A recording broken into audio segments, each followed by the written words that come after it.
Excuse me.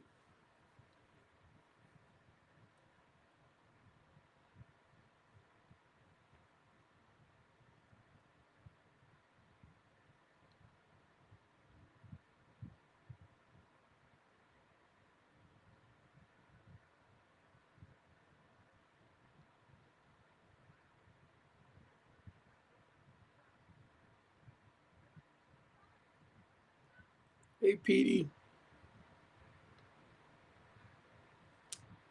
I can't stay on one thing. Your turn. Your turn.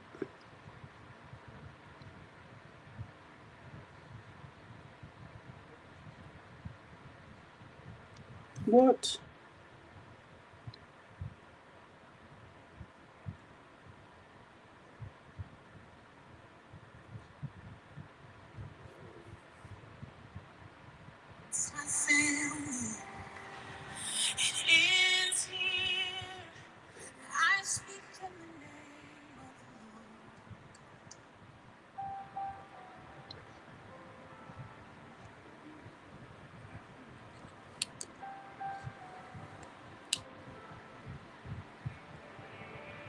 Every weapon formed against me ends here.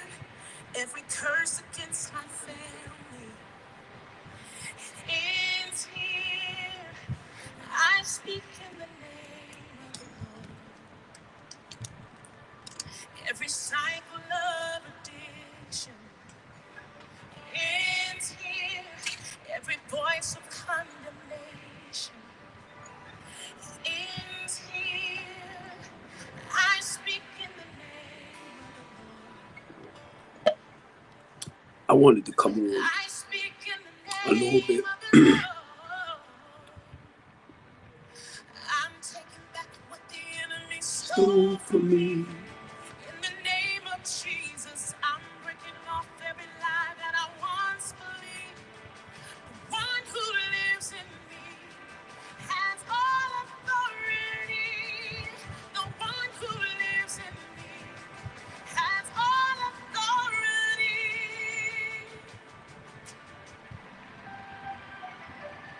Oh, every darkness of depression ends here. Every bondage, every sickness, declare it. Ends here. I speak in the name of the Lord. I speak in the name of the Lord. I'm taking back what the enemy stole from me.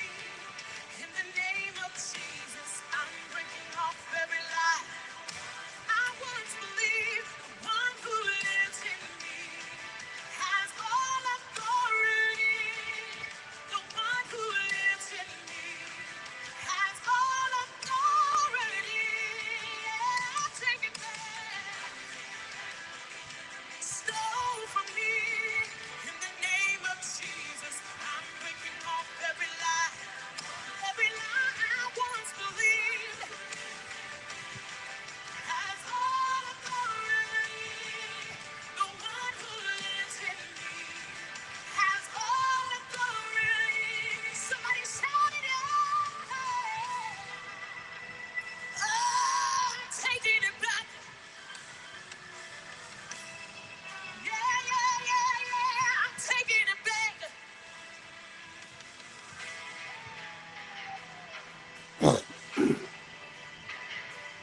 Somebody just shout that. I'm taking it back. You've given me authority to push back the enemy, to fight from the victory. Yeah. It's about time I use it. You've given me authority to push back the enemy, yeah. To fight from the victory. Yeah. Hey, it's about time I use it. You've given me authority. Hey, I'm taking it back.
You've given me authority. Come on. To fight from the victory. What? You've given me authority. Yeah.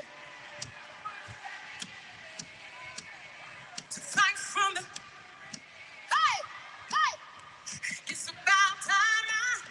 You've given me authority to push back the. To fight from. It's about time now. You've given me authority. Fight from the victory. Yeah. Shout it. It's about time I knew. You're giving me authority.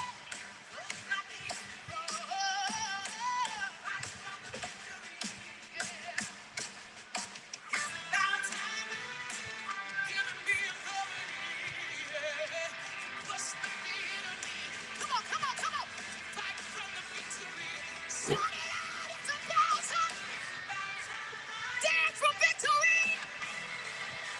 Dance for victory! Dance for victory! Dance for victory! Let's go, let's go, let's go, let's go, let's go, let's go!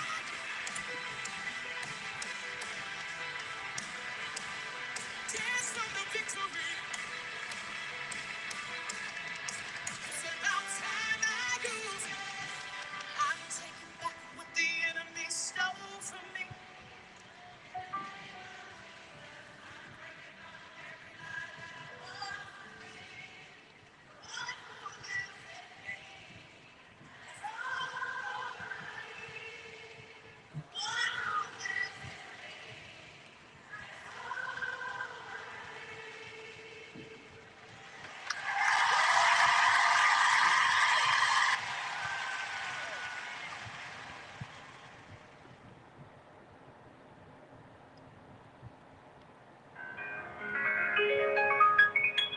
Draw me close to you. Never,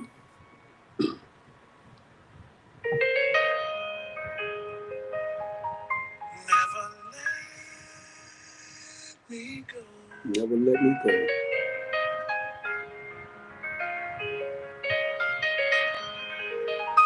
I lay it all down. You know, this is real sad that a lot of our lives are so messed up, right? We won't take the time out to pray. We won't take the time out to meditate. We won't take the time out to listen to something to soothe our soul and our spirit. But we so used to the chaos and the confusion.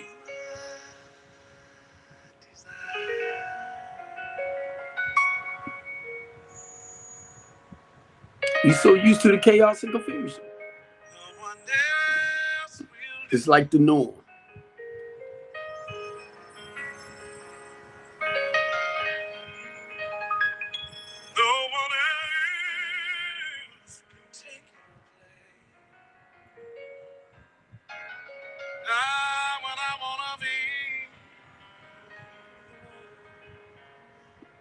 I was on here one day and somebody said I looked like I was sad or something like that. Now, mind you, I'm on here listening to gospel music. But they looked at me and said I look like I'm sad rather than look at me and say, you look like you at peace.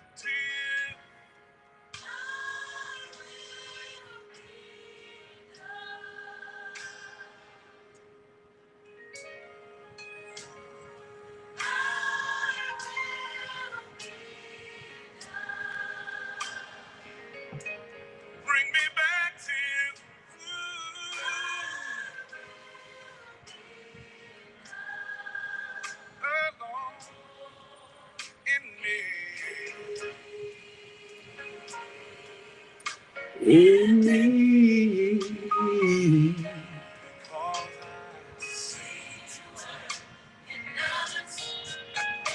and I want you to work in me.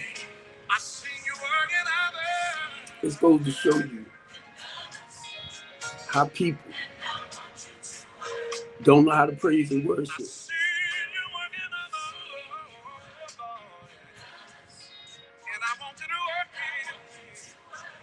It's worshiping Him.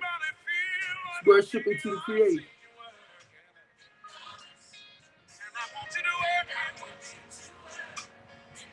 I've seen you heal the sick through others, and I want you to work in me. I've seen you working, and I want you to work.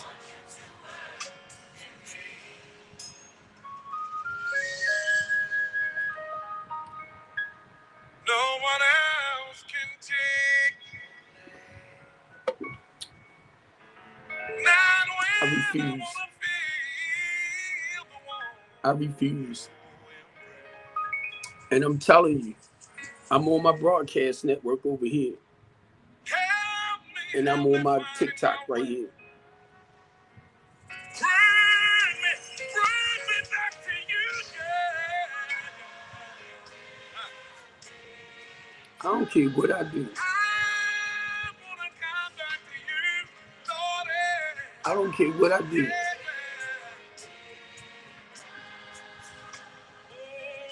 To try to help build back up.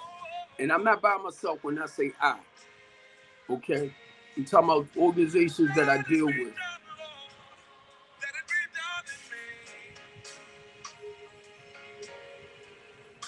In me.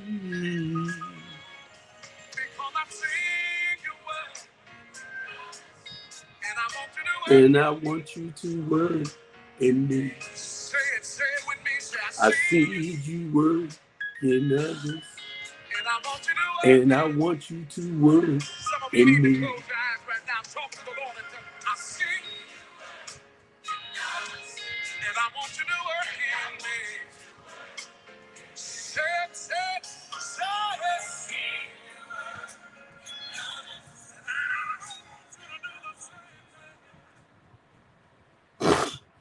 All right, family. Y'all know what time this is. This is Steve Copeland from the Couch Conversation. Steve Copeland from the Couch Conversation. Steve Copeland from the Couch Conversation. Steve Copeland from the Couch Conversation Show. Steve Copeland from the Couch Conversation. Steve Copeland from the Couch Conversation. Steve Copeland from the Couch Conversation Show. Hi, family. Look.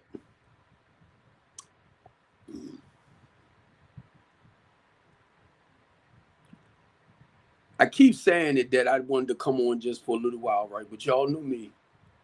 I come on and I end up staying on for a couple of hours. But this is not one of my scheduled days to come on.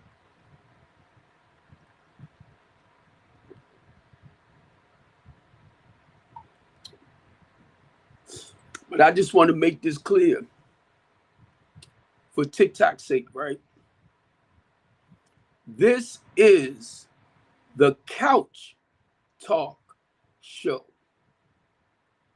This is not a regular platform where y'all can come up, yell, scream, be disrespectful towards each other, belittle each other. That's not what this platform is about. My platform, when I come on, we're going to talk about keeping life real. So whatever little situations or challenges that you have in life, it's like any other little talk show that I'm trying to build. Oprah Winfrey started out a certain way, Phil Donahue, all of them, Rosie, all of them. They started out with a real small platform and they begin to grow over the years. The Couch Conversation Show is where I come at and I talk about the work that I do as a community activist. I talk about the work that I do as a community organizer. I talk about the work that I do as a community outreach coordinator. I talk about the work that I do as a homeless advocate. I talk about the work that I do as a human rights advocate.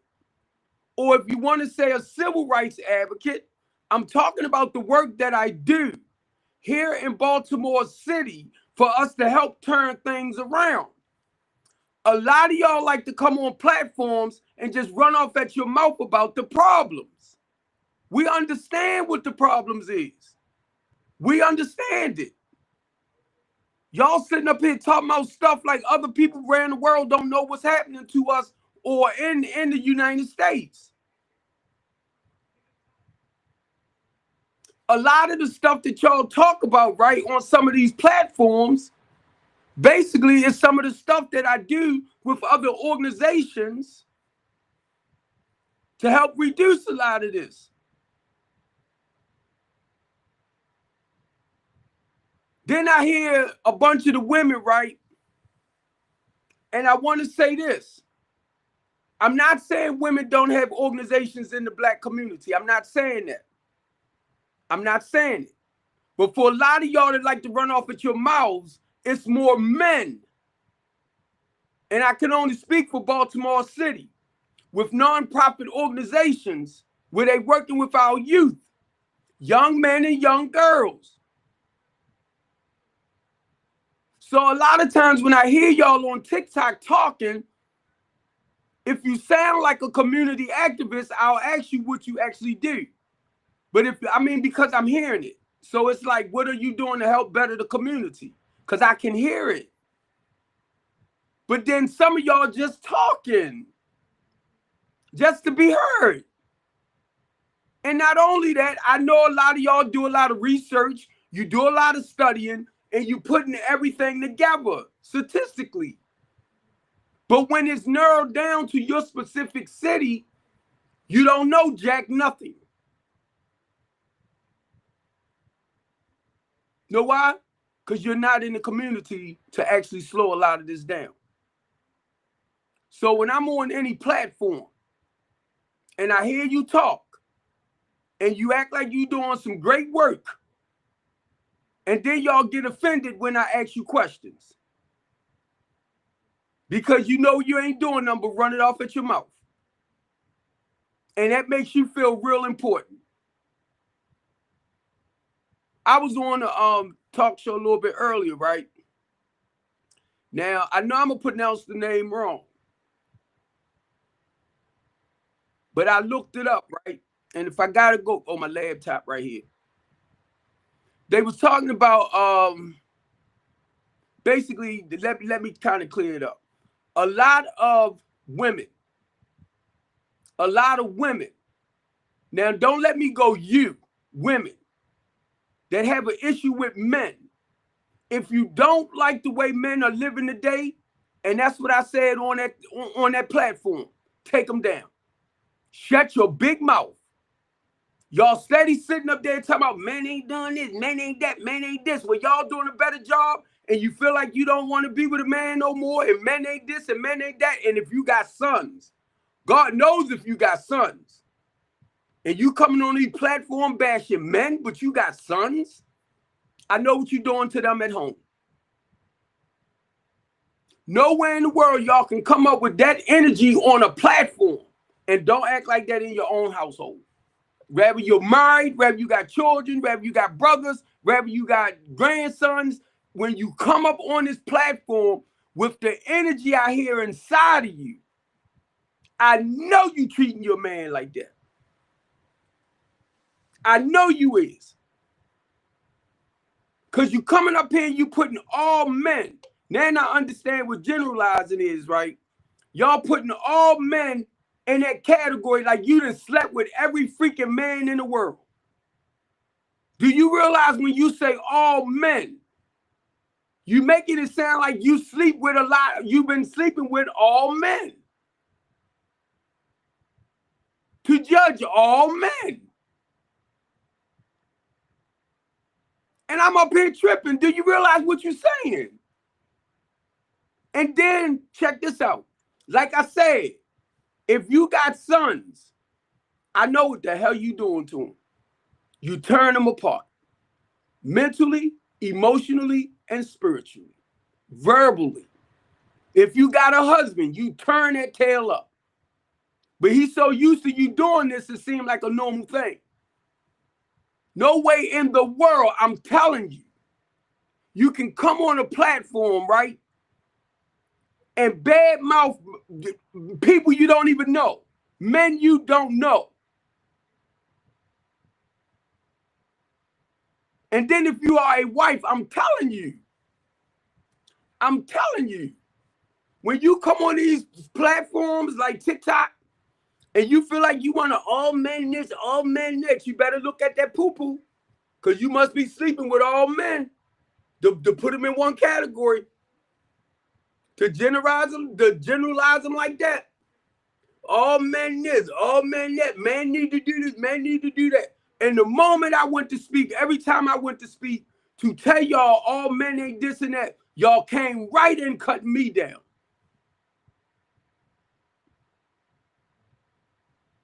But you want to say all men, and the moment somebody come in and tell you, I'm telling y'all, putting it in the comment, I'm a community activist. I'm a human rights advocate. I'm in touch in Baltimore City with the Innocent Project. I deal with people that deals with returning citizens and stuff. Tell y'all the stuff that we're doing to slow a lot of this down. Certain things will never stop. Like life and, I gotta watch out for TikTok's sake. What's up, Tashawn? I invited you to my TikTok the other day. But I'm listening to y'all, right? And I'm listening to women, because you sound like you don't have no hope in men no more.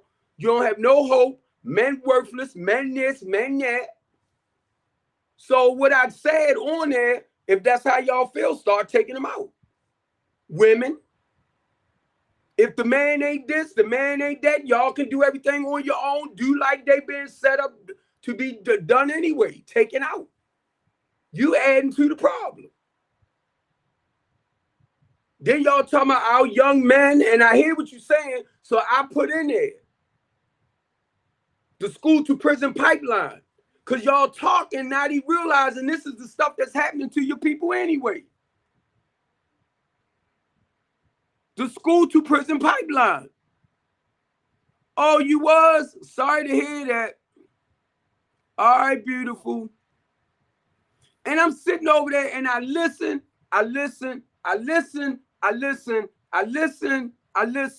and y'all just talk, you talk, and the moment I come in, y'all want to just bombard me. And the only thing I want y'all to know, there are good men out there.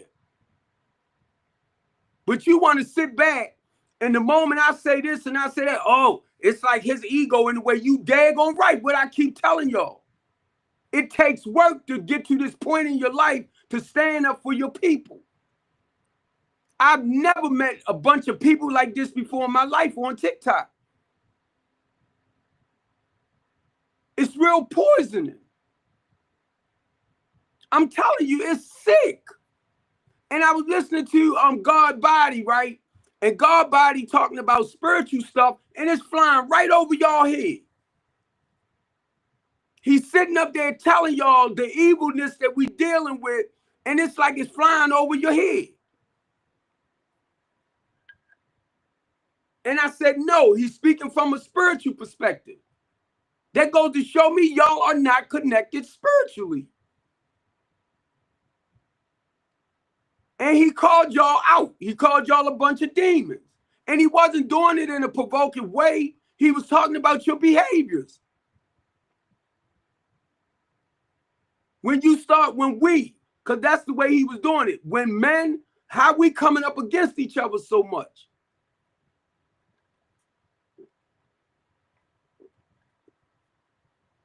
And y'all know I deal with a lot of y'all on TikTok. And a lot of y'all I shut down on TikTok. I blocked. I don't follow no more.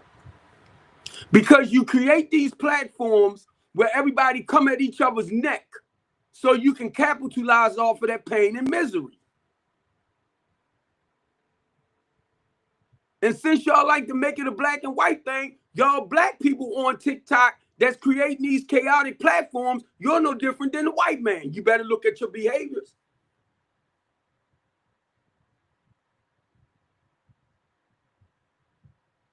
You better look at your behaviors. That's why I don't let a lot of y'all come on my talk show. If you're not talking about nothing positive, you're not coming up here. I'm not putting up with it. You will never come on here and disrespect my talk show like that.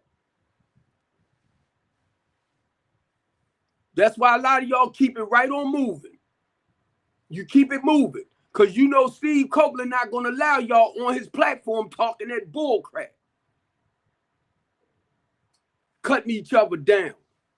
Men bashing women, women bashing men.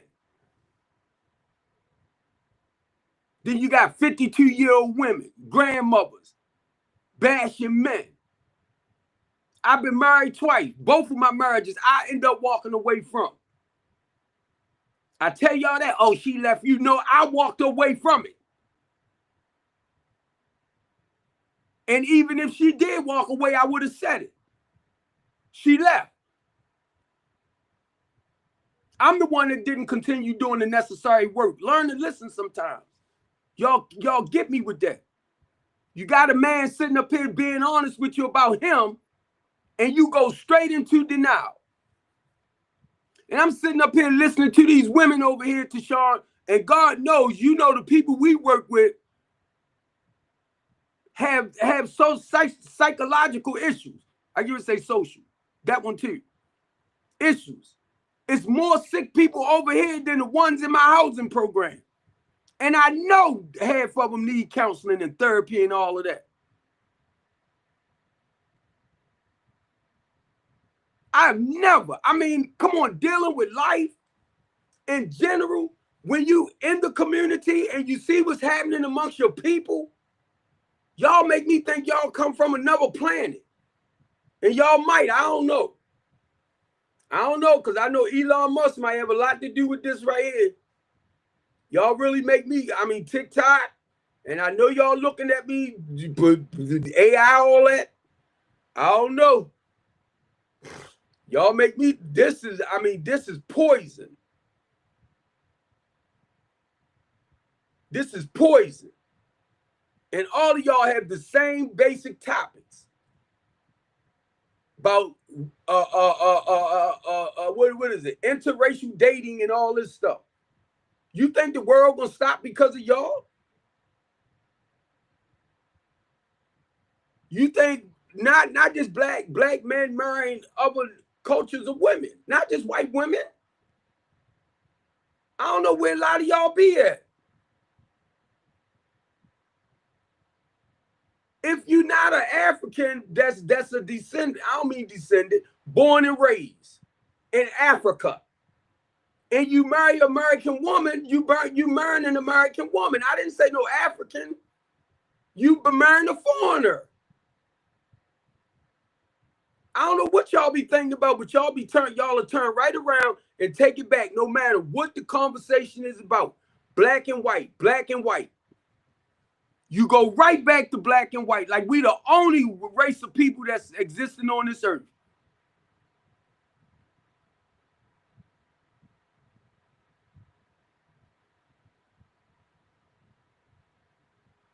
I know she like Hispanic boys. That's why I'm gonna beat her butt.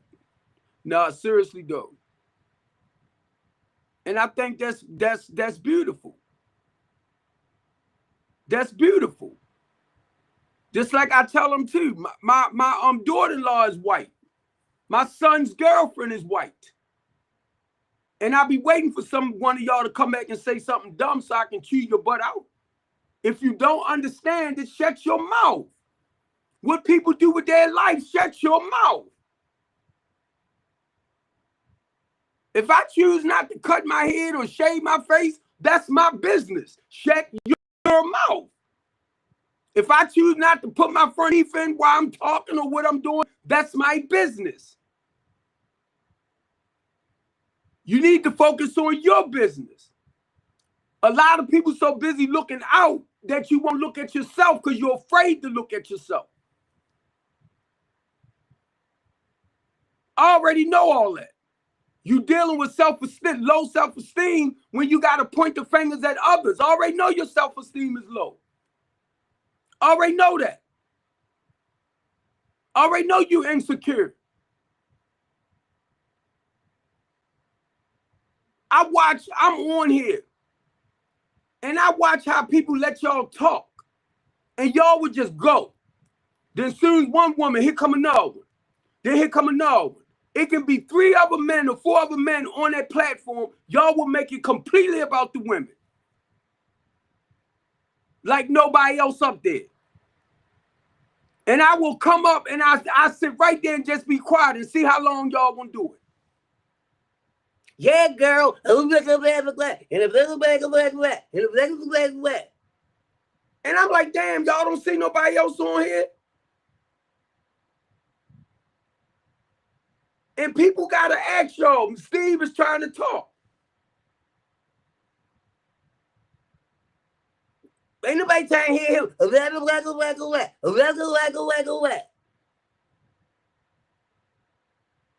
of the women that I hear on TikTok, I would never let y'all close to the women in my housing program. I would not ask any of y'all to come and minister to the women or help the women put their lives together because yours is not together.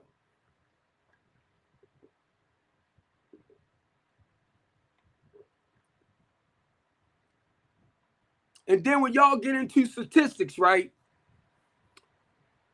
The only reason why I'm not deep or crazy about statistics and all this type of stuff, right? Because where do y'all think a lot of the information they get it from? They do surveys on people like us.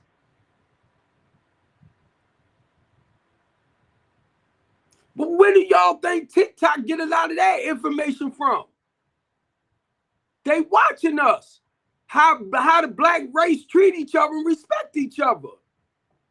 So they can write their reports. And I believe a lot of y'all getting paid to come on and start a lot of stuff. I do. And I realize I ain't the only one saying it.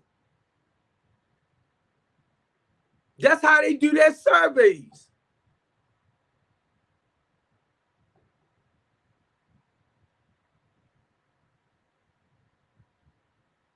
You got to bring people together. If you want to deal with a particular, you want to better understand a particular race, right? And I'm going to say the black population. You got to get more with the black people to understand the ins and outs and the struggles.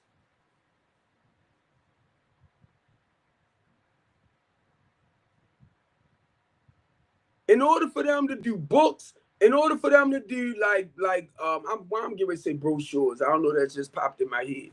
But in order for them to do the surveys, in order for them to, mainly if they circuit speakers, right? They have to do a little information. They got to gather information to make talking points. You got to explain a little bit of why this is happening, why that is happening, why it's affecting this group of people, why that a group of people being affected, because this is where your surveys come from. And we'll be on TikTok. Y'all will turn around and Google down everything. Do a search on everything. If you know what's happening, you can explain it straight out yourself. You don't have to sit up here and Google search everything. But I realize so many of y'all on here so bright and so intellectual and intellectual when you gotta sit up here and it's like you reading from a script when you running off at your mouth.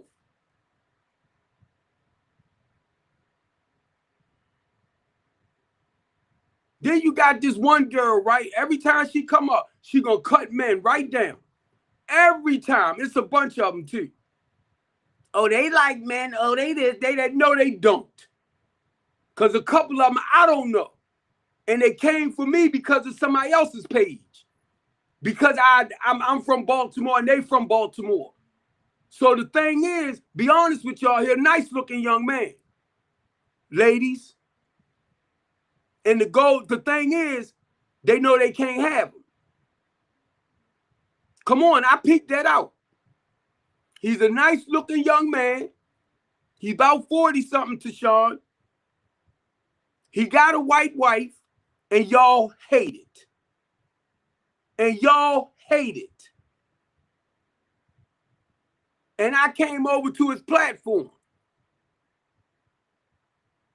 So because I was over there and he was calling y'all names, he wasn't talking about the ones that he was calling women bees and stuff. But he was talking about the disgusting ones in his eyesight. He wasn't talking about every woman. Y'all made it personally about y'all. Put that man stuff all around on TikTok. And then I'm on platforms talking with people. They coming up under these phony fake names, talking about, yeah, and he be on. Don't you do that to me. You don't know me. And whatever that man say on his platform, you say on your platform, you say on your platform, is your business. It's a group of women that's doing that. And probably men too, going around bashing each other.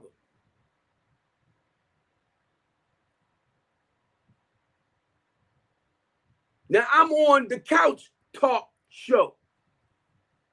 I'm on the Couch Talk Show. And the difference with Steve Copeland, I try to stand firm on my morals, my values, my principles, not based around you.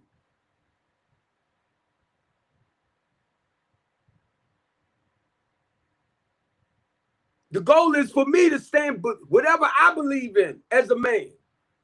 I'm 63, so I'm not a kid. I'm 63 years old. So this is not something that happened overnight. I had to go through my teens. I had to go through my 20s. I had to go through my 30s. I had to go through my 40s. I had to go through my 50s. I had to go through my 60s.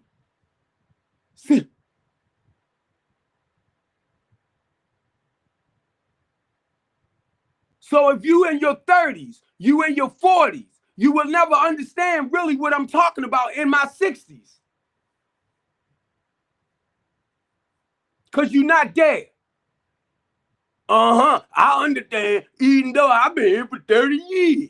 40 years, I understand age don't mean nothing. Tell that shit to your body when you turn about 60 something.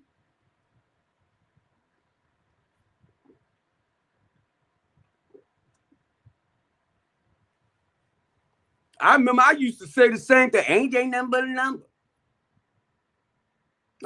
You wait till you get to that age where your numbers is getting higher up. And then everybody, Tashawn, every time I open up my mouth, oh, he angry. Oh, he mad. Oh, he get. Oh, he got. Rather than you saying, oh, he's being truthful, because you lying to this. You are lying to yourself. Anytime I open up my mouth to talk about anything, it comes from a level of personal experience. Oh, he lying. No, because I'm not a kisser like a lot of y'all. And I already know deep in Baltimore City, a lot of people don't care about me because I don't stand on that bull crap they do. Come on.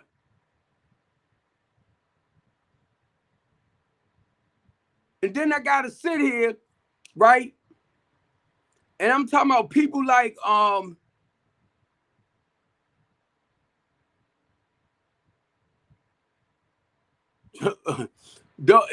she's still too young, Tashawn, with that boyfriend stuff.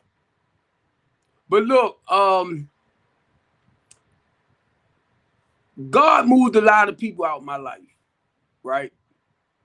And I'm going to tell y'all in Baltimore City, I love y'all. Y'all know I'm here. Y'all mission is different from what God called me to do. I wish I could come out and support a lot of y'all like I used to, but God removed some people out the way. It's not for me to be with y'all like that no more. I'm not mad at all. I'm not mad. I prayed and I asked God to put some like-minded, like Joshua used to tell me all the time, pray for like-minded, God-fearing people and keep your circle small. He was telling me this for years. Pray for God-fearing, like-minded people and keep your circle small. I didn't really understand that, Tashawn, until I got arrested 2 years ago. And a lot of y'all that I did rallies with, a lot of y'all that I did protests with, a lot of y'all that we fought against certain things in Baltimore City to reduce the crime rate and all this type of stuff, when this thing happened to me, none of y'all was there. None of y'all. And y'all know me. Y'all know how I am when it comes to Baltimore City and our people.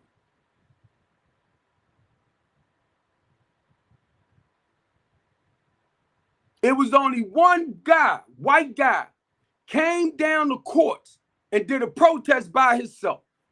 And he reached out to a lot of y'all. And none of y'all came down there with him. And I ain't even gonna say your names because you know who you are. You think I didn't know? I know money was collected that never got to me or my family. Oh, yeah.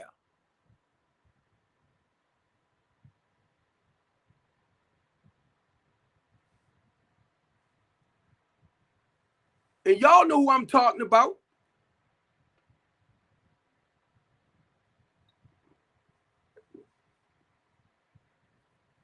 But guess what? It is what it is. When people started telling me stuff, I took up for you anyway.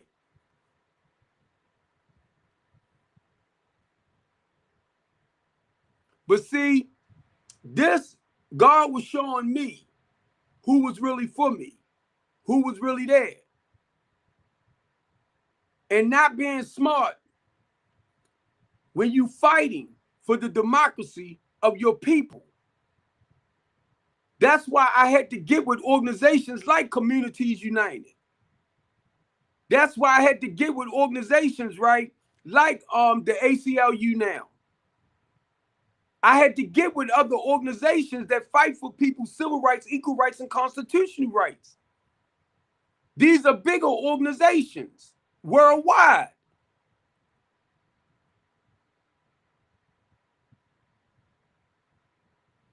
So when it comes to certain rights, right, this is what we do. It doesn't matter whether you black, white, Chinese, Jewish, Hispanic. These groups fight for your civil rights, your equal rights. Women as well. Then I listen to a lot of women on here who's talking about this feminine movement thing. And mind you, I'm not really, we just fight for your rights. So what I asked the woman one day, right, who's basically a feminist, right, now it's the women who's coming together to be more strong and powerful. It always been like that. Y'all already know. So what are you complaining for?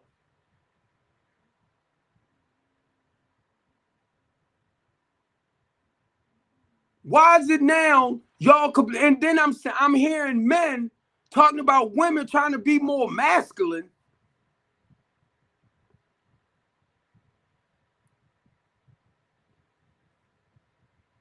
They are. My sister was a butch, but she knew she was still a girl. No matter how she looked like a boy. She knew no matter what, she was a girl.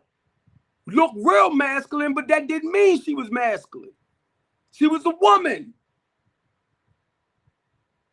Do y'all realize some of the dumb stuff on TikTok y'all say out your mouth?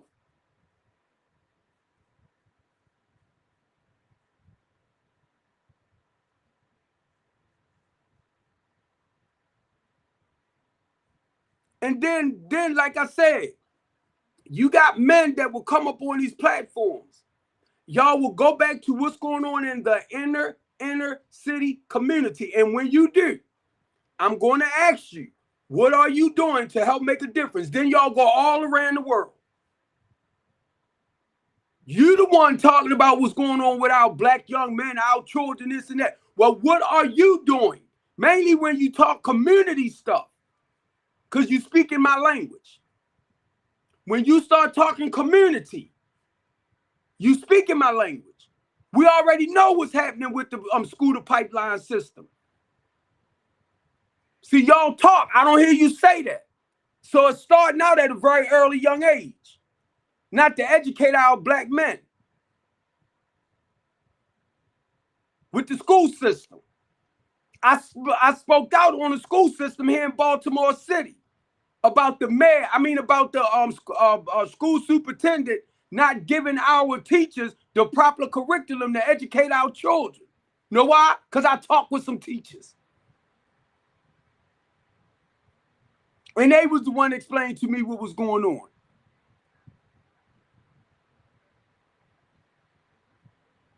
But the point is, you got to get with the school board, the school system, so they can properly start educating our children. Then you have a lot of parents that's not real educated to like tutor them at home or teach them at home. That's why they have programs for them. You got to get up off your butt and find out where these programs are at.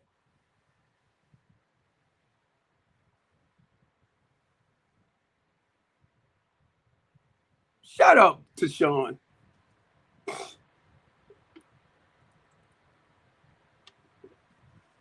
I'm not repeating that over here.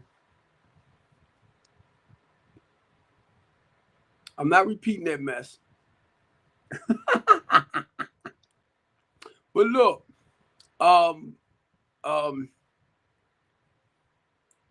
man, I'm gonna tell y'all, Ron, I love you, bro. You know that. I call you my nephew. Mr. Humble, I love you, bro. I call you my nephew. You said you 40-something years old, right? I'm 63. Stop, Tashawn. Stop challenging me, bro. Stop challenging me. Now, I call you my nephew. Do not sit up there and question me when I come with my story. Because the reason why, you can't maneuver that. You can't play with that. You can't. You want to come in like a prosecutor. That's why I called you a prosecutor. Because you come in and you want to ask people questions, right? And it's like the moment they give you an answer, it's not the answer you want to hear. Stop asking people questions if you don't want the answer. Then you're going to tell them, I believe you lied. They telling you, they giving you the answer. You got trust issues, bro. D. I didn't want to tell you that, but I'm telling you now. Whenever you ask a question, you don't know if they telling you the truth or not. But the goal is, if they saying something to you, you won't know unless you recognize it for yourself or seen it for yourself. To know they lying. That's called trust issues. You got it bad, nephew. You got it bad.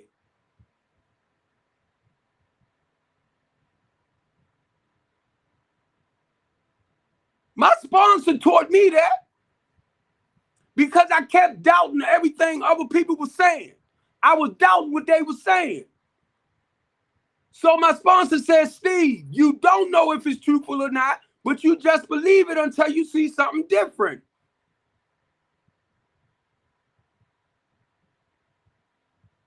That's why we don't know certain things unless you experience it with your own two eyes.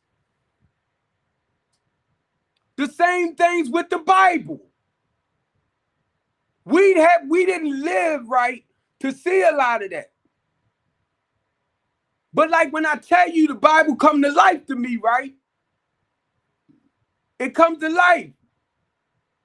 So when I sit back and I look at like Moses' story, when God told Moses to go tell Pharaoh and them to let my people go, that's the same way God told me to go tell organized religious organizations and the politicians to stop enslaving and oppressing his people.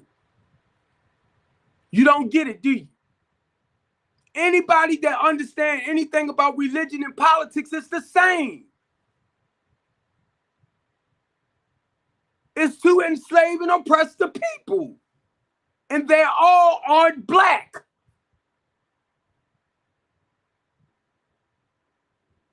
Now watch where I went. I went to Genesis. Well, Exodus. When God told Moses, if they ask who sent me, who you want me to tell them that sent me, I am sent me. I am. See, y'all want to talk scripture? Let's talk scripture. Because I'm going to share my life story with it. The same way when I talk with our politicians. Who sent you?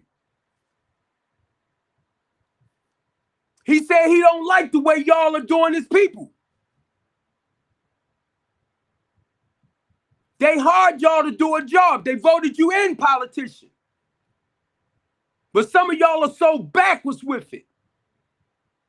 Then when you got your organized religion, the churches belong to the community. It doesn't belong to the pastor. You don't know it because you haven't got into it to find out how it's really ran. You hush, Tashawn. You know how I am. And you right there with me. Stop. That's what get me about y'all. Y'all don't like to hear the truth. So I don't look for everybody to come up sending balloons and I don't. Because I know my message is not for everybody. I already know that. Oh, well, we just don't like the way you bring it. No, you don't like to hear the truth. The truth hurts. And then I got Tony over in D.C. gonna tell me you so ghetto. I said, no, I'm not, bro. He gonna tell me how God used him, but he ain't using me. I'm like, oh, so I'm serving the devil? I'm serving the devil? Tashawn, I'm serving the devil? When God delivered me from smugs and alcohol over 30 years ago, but I'm serving the devil? When God delivered me from that life, and now I'm going back into the black community to help them, the ones that wants the help to come out. You get me? But I'm serving the devil. Come on, Tony. I know you hear me. Bring your Tony Go Washington butt up here. Because you're going to sit here and tell me you don't look. The church, you didn't get ordained deacon. You don't understand what a deacon position is? I do. Because I became an ordained deacon. I know my mission. I know my calling. I go back into the community and do what Jesus Christ did. Him and the disciples. So a lot of y'all that say you know scripture, yeah, I can tell. A lot of y'all say that you lovers and followers of Jesus Christ. Yes, I can tell. You're not.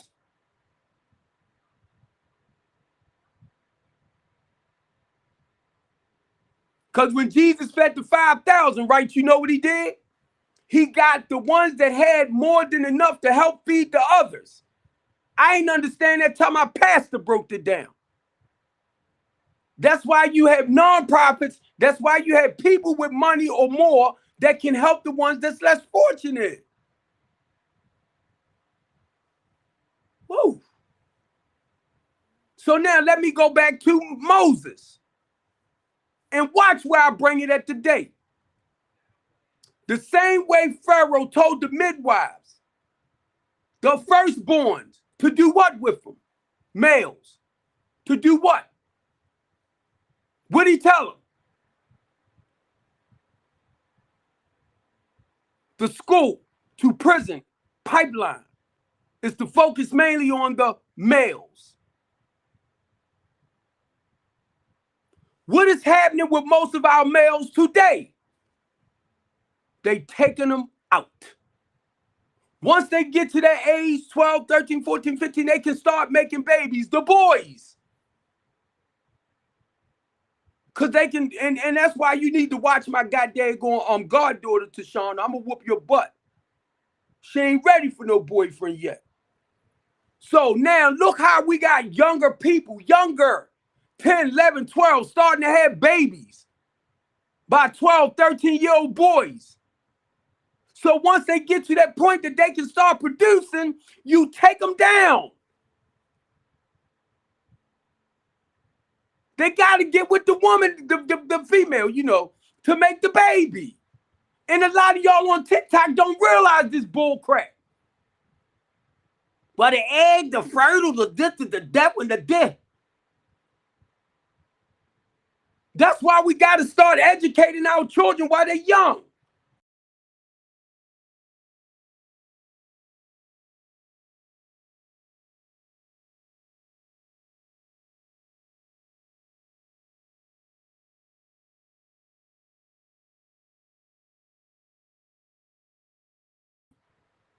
To let my people go.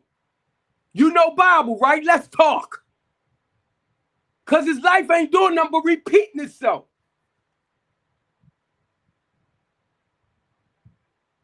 And for a lot of y'all who math is messed up, right? The slavery trade, y'all already know. Started in, like, it's been going on. Back when God told Moses, go tell Pharaoh, I said, let my people go. So you do your history, right? But yeah, but I'm not in the Bible. Well, do your history.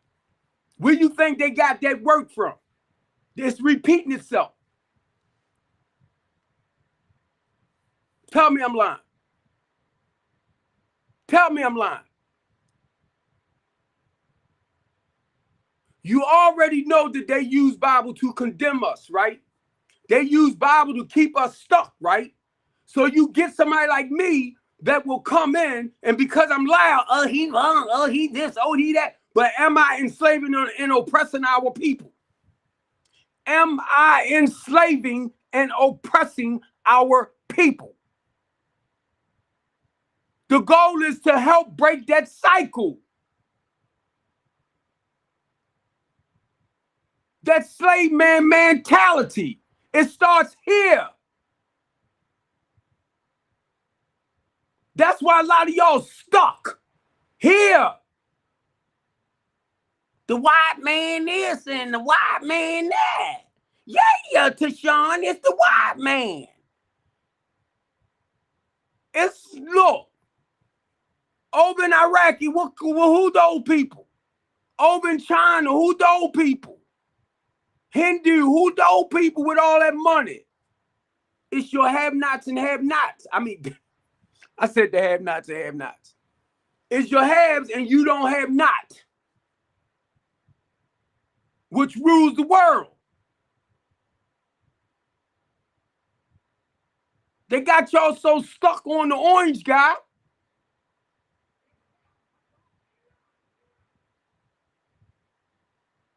Now, I'm telling y'all, I'm only sharing with y'all because at one time my eyes wasn't open to this. Y'all know the old statement, right? Once I was blind, but now I see. Once I was lost, but now I'm found. I remember I used to couldn't see this. I used to hear people say, yeah, our people are going to perish for the lack of knowledge, stuff like that, right? Closed-minded, stuff like that. You couldn't tell me nothing because I just knew what I knew. You could not tell me nothing. But God dang it, when God opened up my eyes and I started seeing stuff, I'm like, oh my goodness. You bet not dropped on me. All right, I got you. I was getting ready to say you bet not have dropped. I'm talking about my sugar pressure, my blood pressure. No, it went up, but I just finished eating, so my sugar went up. But I took the medication to bring it back down, and I was hoping it didn't drop real fast on me. But now look, I'm only for a lot of y'all on TikTok because I'm going to send this back over. I told y'all what I do is ministry for me. I was called to this. So for a lot of y'all insecure, jealous people, stop hating on somebody who sit back and tell you, I used to be in the community, right? My goal was to be one of the biggest smug healers by the time I turned 26. It didn't work. I was poisoning the community. Now that God turned my life around, he said, Steve, who can better help my people than you?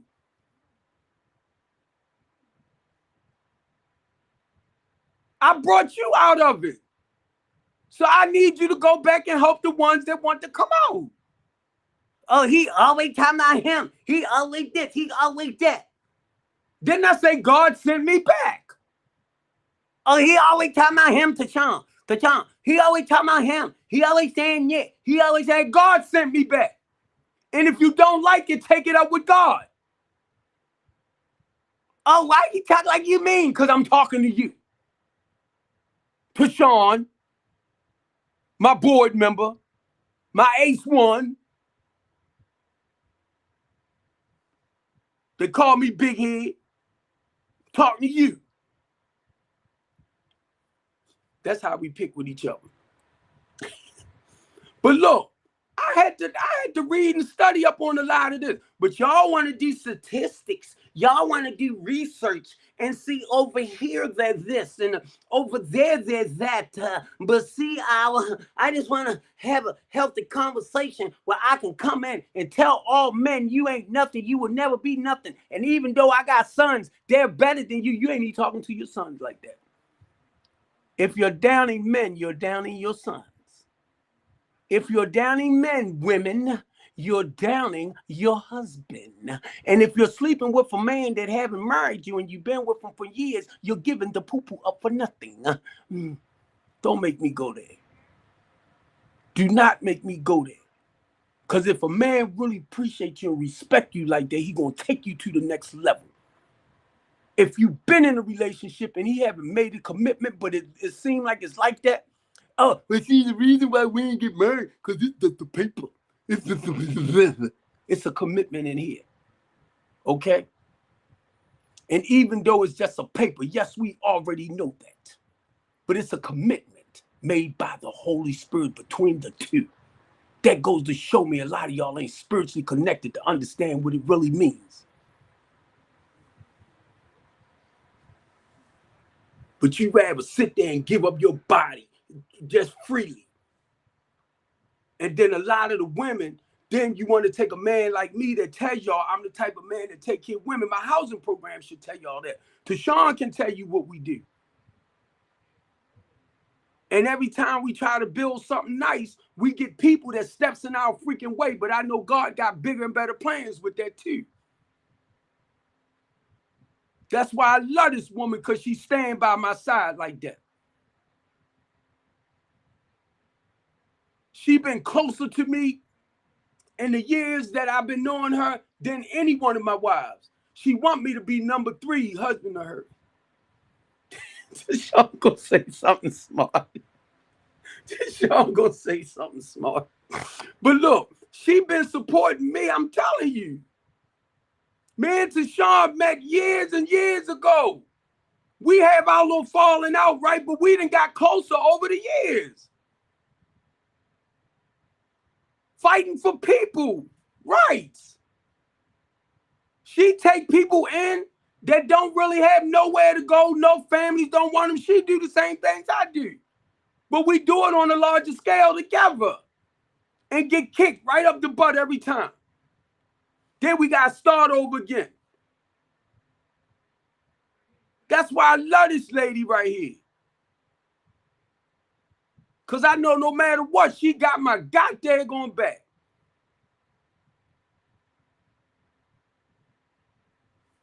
And I hear, she said, shut up, fool.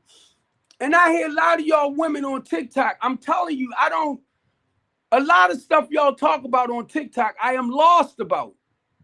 304s, 503s. Then I'm hearing y'all talking about red pills. What do red pills do? I'm gonna have to look up the word red pill. Cause see, I'm older now, so I know about the blue pill. Y'all talking red pill stuff.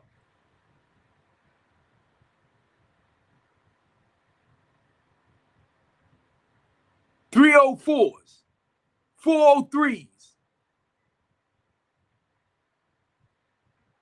What is a daggone YN? I'm starting to hear all this stuff now. YN. Another group of kids coming together, gang banging.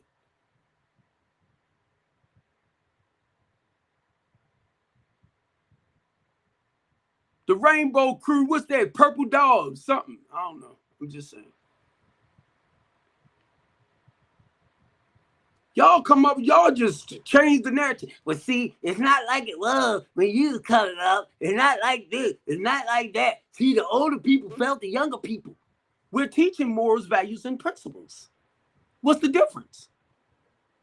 It's all biblical. It's all biblical. The 5 books of Moses. What are you missing? Where do you think they get the laws from? Huh? Where do you think laws was created from? Laws are created to enhance your life, and laws are created to destroy your life. Wow! Y'all didn't know that? Do your research, huh?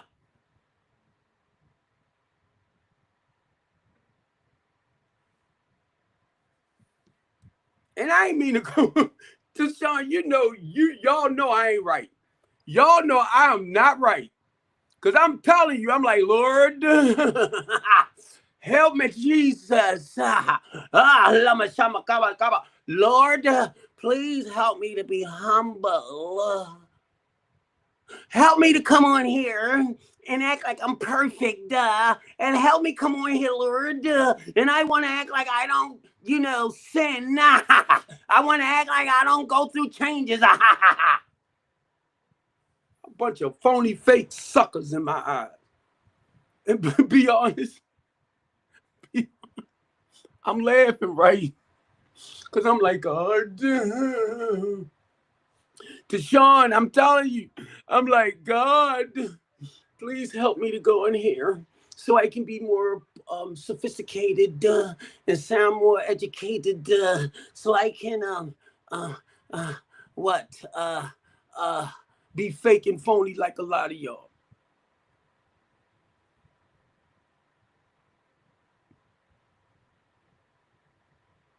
Be a butt kisser like a lot of y'all.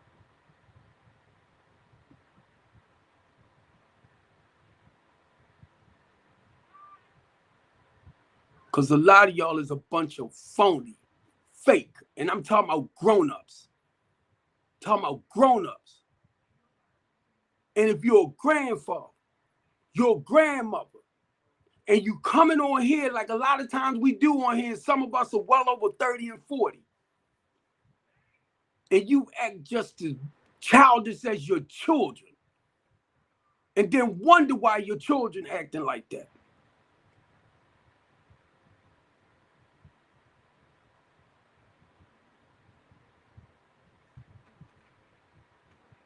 And wonder, our children, just like my sons and my daughters and them, they don't follow me on Facebook. They're not on Facebook like that. They're not on YouTube. They're not on all them other stations. They're not really on TikTok, but the only time they come on TikTok because they know their father on TikTok. I can't even get my children to come on my teen talk show because they're not out in public like that. They don't like to be in the light like that. My niece will pop up here sometimes. I might say, hey, baby. Because she watches her uncle. I watches my niece post her stuff on here. And Facebook. It's business for her. The same way I said, I come on here to promote and advertise, strengthen the community. The LaTanya D. Copeland House of Hope. The Couch Conversation Show. The Teen Talk Show. That's why I come on TikTok to promote my stuff. If I make money doing it, that's fine. That's not my purpose. Like a lot of y'all come on TikTok and you on here 24/7. to get your adder rhythm up and all that time. I can't even pronounce it right because I don't even really know what it is. Oh, I want to listen to him. I want to listen to him. But y'all will go on all of these chaotic, goddamn on platforms with people yelling and screaming, 8 panels, and everybody trying to talk at one time. You can't hear nobody. But for some reason, your spirit is all right with that.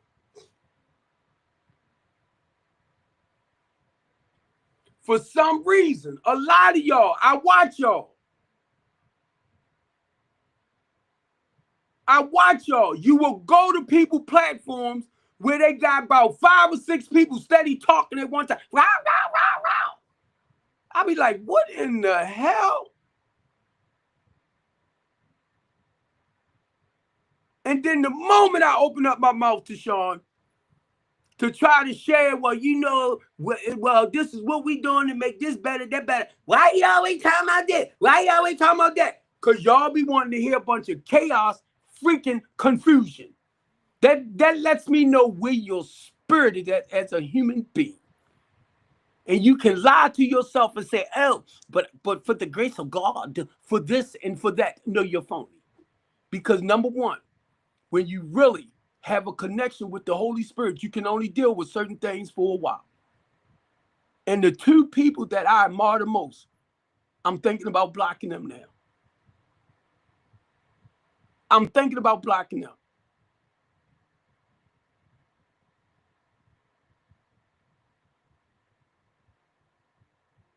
I'm thinking about telling them, please stop inviting me to your platforms. Please stop. And then you're going to let other people come up. And they're going to tell people like me, I'm a grown freaking man. Oh, shut up so I can mute. Be honest with you, I've never in my life hit a woman.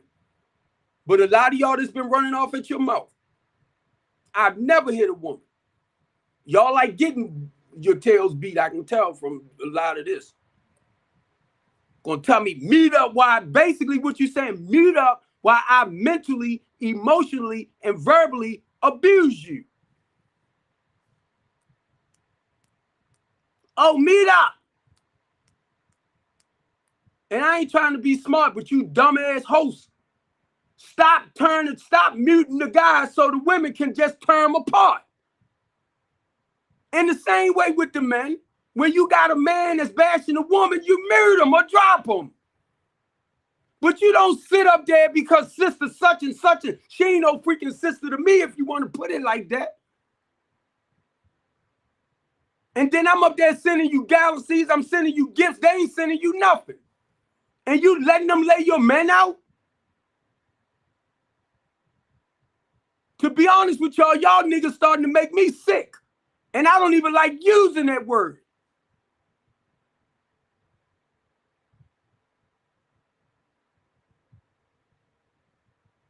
Thank you, Accustomed. And I only try to support certain people. I'm not for all this chaos. And I try my best, Queens.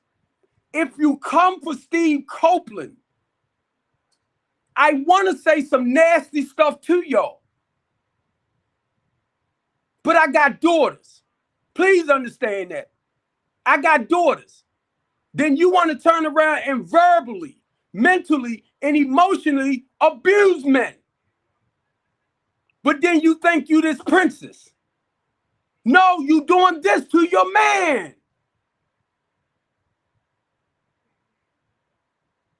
I got daughters. I don't talk to my daughters like this. I got a son. I don't talk to my son like this.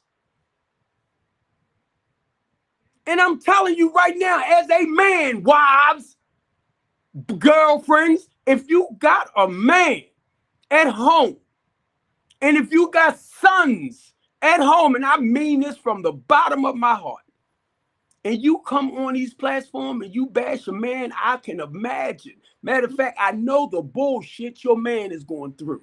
I know the shit you putting your sons through. You's a lying mother freaking sucker if you try to say you not. You are a liar. Because if you got a good man at home, right? You're going to embrace that man to help other people understand that there are great men out there. Y'all never do it. Y'all never do it. And you people that like for them to come on your platform and bash each other like that, you're a sorry excuse of a piece of a human being yourself. Just so you can make money off of other people pain and misery. You sorry mother suckers, y'all remind me of the white man y'all be talking about. Now, tell him Steve Copeland said it. Tell him Steve Copeland said it from Baltimore City. I don't play like I told y'all when it come to our people. And y'all know that in Baltimore City too. Y'all know I don't play when it come to our people. They don't know me like that. Bunch of phony, fake ass people over here. Now y'all got the Negro coming out. I'm up here. I'm trying to be patient. I was trying to be patient. I'm like, Steve, Wusa, Asa, Issa, a boo boo. I gotta act like I'm damn near gay to calm myself down. I'm gonna ignore that girl. Go ahead, girl. Lay me out. Y'all be making me wanting to call my nieces and them when y'all play with the Copeland family. Come on. Hello. Come on, you running off at your mouth on TikTok.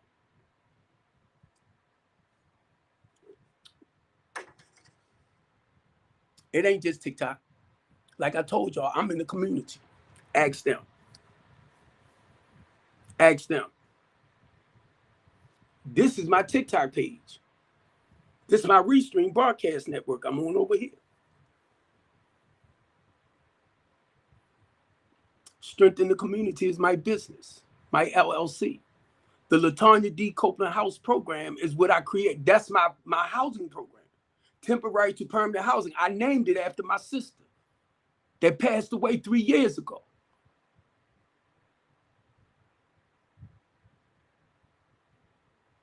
I'm with American Civil Liberty Union. If you don't know what that is, that's American Civil Liberty Union. I'm sorry. I'm talking fast. That's the ACLU. Communities United of Baltimore, Maryland. The Center for Popular Democracy is the headquarters. These organizations are worldwide. So a lot of times when you talk like you part of the community and you do this and you do that and you fighting for the feminists and you fighting for this and you fighting for that, I want to know what organization you with to help fight these for your rights. But the moment I ask you, y'all, let's go all the way over there. No, what organization, if you're in the feminine movement, right, then it should be a name for that organization that you're a part of.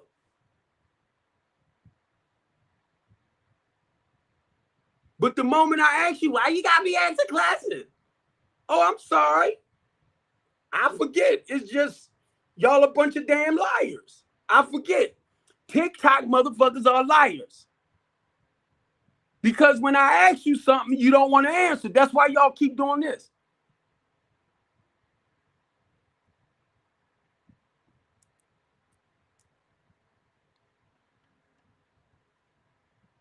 I just asked you. You come up here acting like you doing so much work in the community. You crying about what's happening in the community. No fathers here, no fathers there, no fathers this, no fathers that, none of this, none of that, right? Y'all sitting up there crying about this. You crying about that. You see this list right here? If I can put it up right.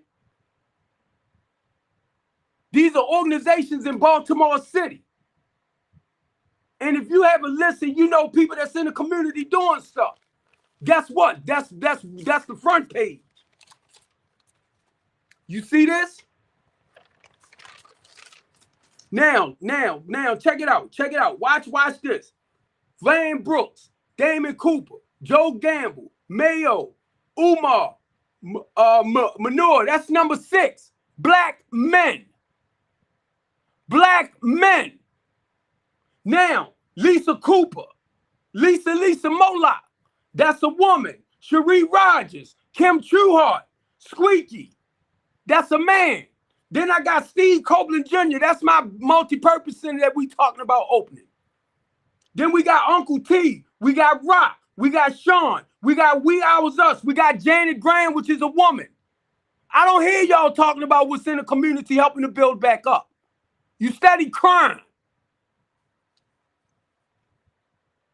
Then we got Michael, who deals with the young youth. Be More Real Teen Talk Show. That's my talk show for the youth. Then we got Carl White.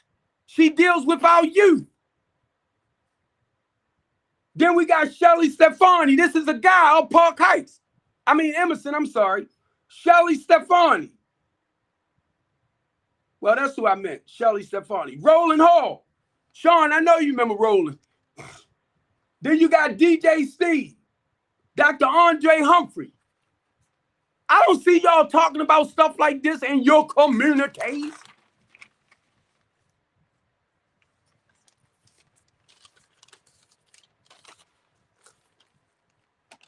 Pastor Shannon Wright, that's a woman. And a lot of y'all in Baltimore City know these people I'm talking about. A lot of y'all know. Corey Jenkins. Oh, Tashawn. Did you? That's great. Dr. Hathaway. Bishop John Carrington. Bishop Jerome Stokes. That's my pastor. Giovanni Patterson.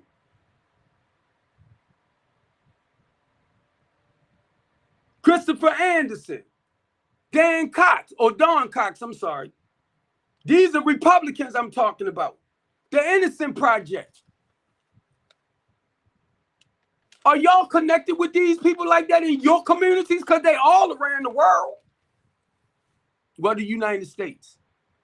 I don't hear y'all talk about none of these programs that's basically, if you're in the inner city, if you are in an inner city, like New York, Chicago, places like that, they have organizations like this. Are you familiar with your president of your community association? Do you ever go to the monthly meetings? 9 times out of 10, if you're black, no, you don't. No, you don't. Unless you're involved into the community. But y'all rather sit up here, let people come up and poison your mind with that bull crap. That's why, that's why I have to stand firm on where I'm at. I gotta stand firm because I don't want to sway here and I don't want to sway here. So I have to stand firm here. So when y'all say his ego, his pride, this and that, thank God. Because you want to turn around and flip stuff around for a person that God called to go back into the streets to lift up his people. And you hear what he's saying. He always saying, this, that. Because he called to the ministry. He didn't call you. And that's why you saying what you're saying.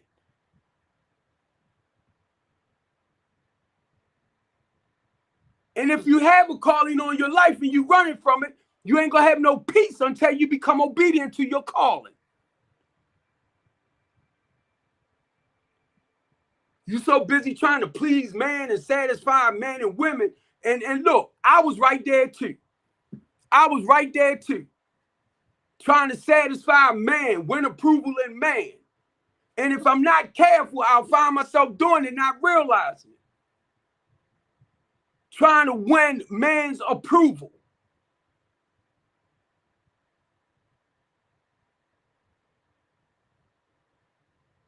And if you need me to sit back while you stand and represent the people and let me sit in my chair and watch you, if that's your calling, I got your back. Or I can stand right there beside you and let you talk. Because you probably could deliver it more eloquent than me.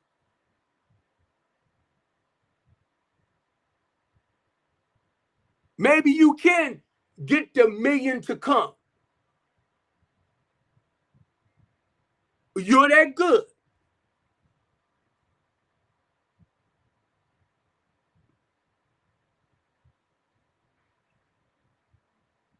As long as Jamal Bryant been ministering, he didn't become that famous overnight. T.D. Jakes, Creflo Dollar, all of them that's out there, they started out in small places. People who believed in that ministry started coming to the ministry. It's that tithing and that offering that pays for the gas and electric, the phone bill, the BGE. I said gas and electric, that pays for all of that. I don't know where y'all minds be at.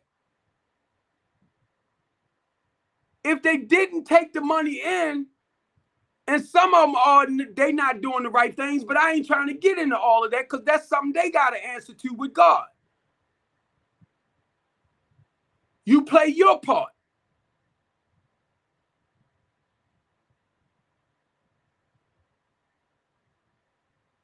I went through the same things too.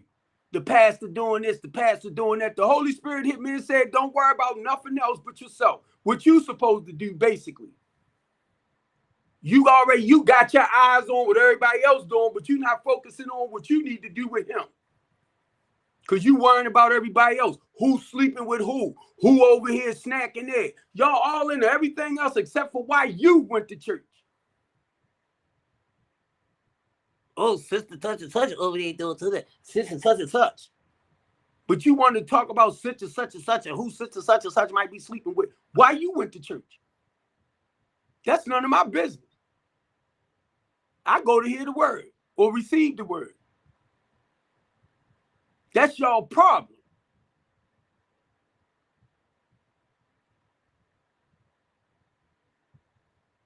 The church is where we go to worship and to fellowship. 2 reasons: to worship God and to fellowship with your other brothers and sisters in Christ.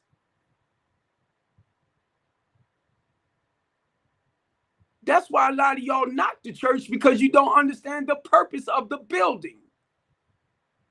Oops, did I just say that? The purpose of the building.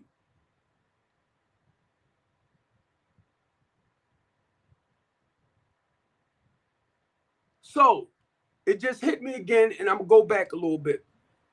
God told Moses to go tell Pharaoh and them to let my people go. During that time, the Israelites was beginning to outgrow them. And that was their way of enslaving them to slow a lot of it down. What y'all think is going on to this day?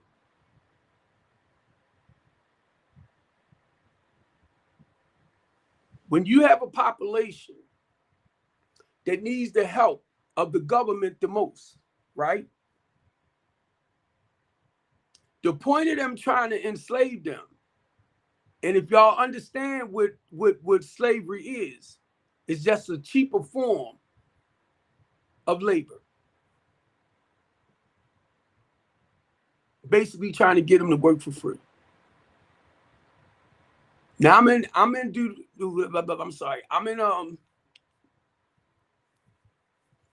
you know I'm getting old. I'm in Exodus, right? The Israelites. God told Moses to go tell Pharaoh and them, let them go. Let the people go. Remember when I shared about the midwives? When Pharaoh told the midwives, the firstborn males, y'all know what it was. Take them down. Remember, I jumped from there to here. What y'all think happening today? A lot of our children, mainly our young men, right? I didn't discover myself till I was 14. You get me? So you have young men now that's sprinkling. You get me? And once you start the sperm, you make the baby. Then you got a lot of the younger females now that's starting to come on. Y'all know what age? so they can make them. They can get together and make at the young ages. So the same call that was put out to take them out back then is the same setup they doing now. For a lot of you mothers that don't see the bigger picture. For a lot of you men that don't see the bigger picture. It's by design. And it ain't just started. So a lot of us with spiritual eyes or spiritual ears or spiritual spirit, he's connecting us and we're starting to see what's actually happening. You might not like the way I'm bringing it, but listen. I see what's happening to us. Marfa 21 Black Genocide. During the time when it was the Freddie Gray riot, a white guy sent me some information and said, read this up. I was like, you mother blocker, blocker, block. And I started reading it.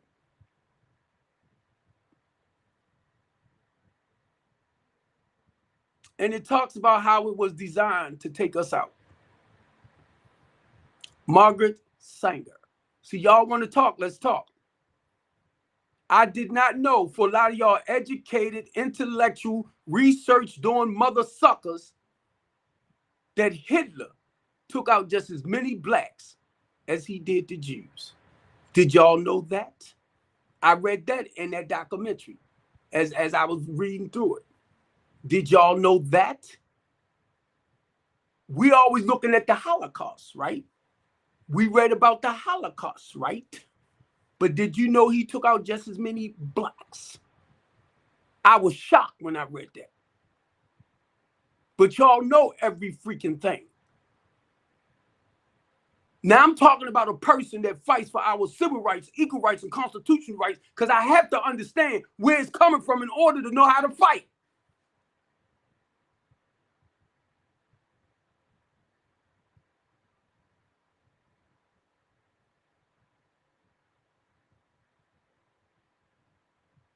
But I hear y'all over here just wanting to run off at your mouth and just try to make a point of nothing. Because you're doing like this. And that's what I see with our politicians. That's all they do is talk about this, talk about that, talk about this, talk about that. When I come in the room, I'm like, here, we can do this, we can do that to slow it down. They don't want to hear it. Just like y'all don't want to hear it. So I'm used to it. I'm used to it. I'm used to us. When y'all even talk about Martin Luther King, I was listening to y'all talking about Martin Luther King early today. Then y'all went into him sleeping with a white woman. But guess what? Before I even heard about Martin Luther King sleeping with a white woman or whatever, I don't know. I knew Malcolm X. What is his name? Malcolm X. Am I saying the right name? Malcolm X. Before he became a Muslim, I heard he was messing with white women. I ain't hear y'all say that. I ain't hear y'all say that. Y'all got short-term memory. But now that this thing been revealed about Martin Luther King and he's the preacher, he's supposed to do this, he's supposed to do that. He's supposed to do that. Because that's how y'all be sounding to me sometimes. And I'm going to tell you, when I was 6 years old, 1968, I remember when the I'm gonna say the National Guard, right? When that truck came down the street and the man told me, young man, get in the house. I didn't know what was happening during that time. You know, that was the riots and stuff. I remember 40 years later when they said, where was you at? And that day popped up in my head. And for a lot of y'all that like the damn Martin Luther King, let me share this with you.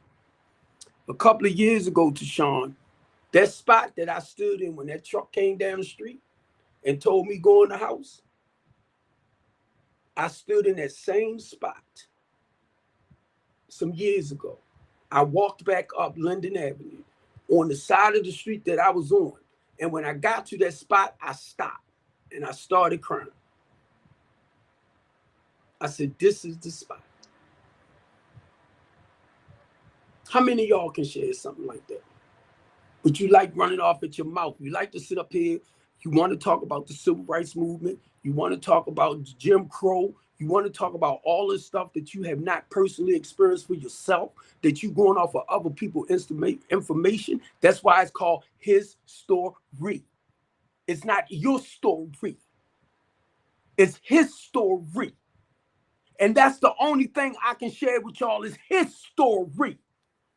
Yeah, but it ain't like this. It ain't like that. And then you going back to somebody else's stuff that you haven't even experienced yourself to put it into a conversation. And I'm sharing his story with y'all. His story.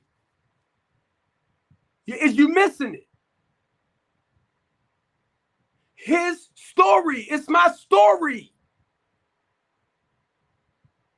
When we read about Jeremiah, when we read about Moses, when we read about, I'm talking about the ones in the Old Testament, then the New Testament.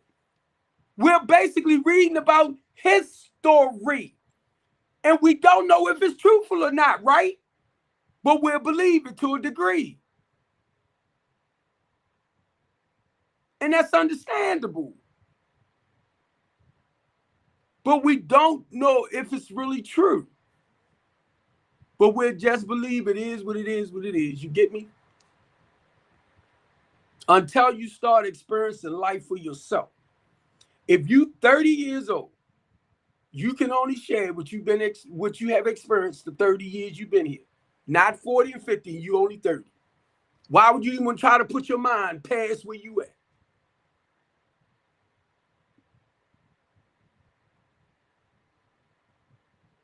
You better hope and pray you get to see, if you 30, you better hope and pray you get to see 40.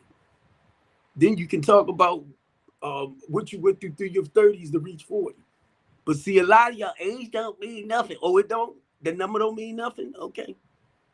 Okay. I said the same things too at one point. And I'm going to tell you right now, I'm 63. I'll be 64 February the 20th.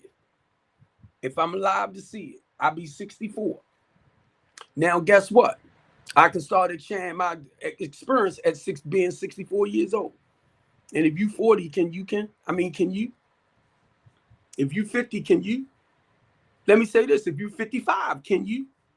If you 60, can you share your age at 64 and you 60? Well, it really don't make it. Yes, it do, because it's 4 years more of experiencing whatever in life.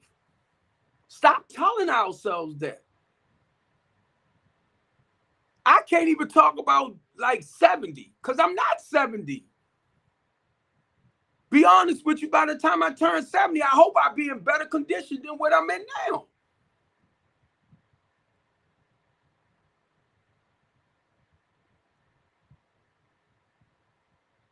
When I turned 50 years old, I was like, wow, I'm a half 100. A half of what? Decade. I was like, wow, a half 100.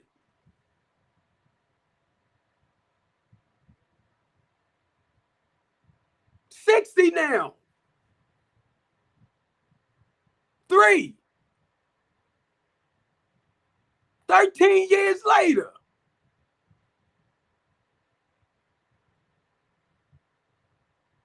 Only thing I could do is do this, right? Because I can't look ahead because I'm not ahead, you know. This is just right now. So the only thing I could do is this right here. Darn, I remember when. I remember doing this. I remember doing that. Look where I'm at now. I don't, a lot of though I don't do more. Y'all like that, don't you? Sound like it's that post-traumatic slavery disorder. Yeah. I know.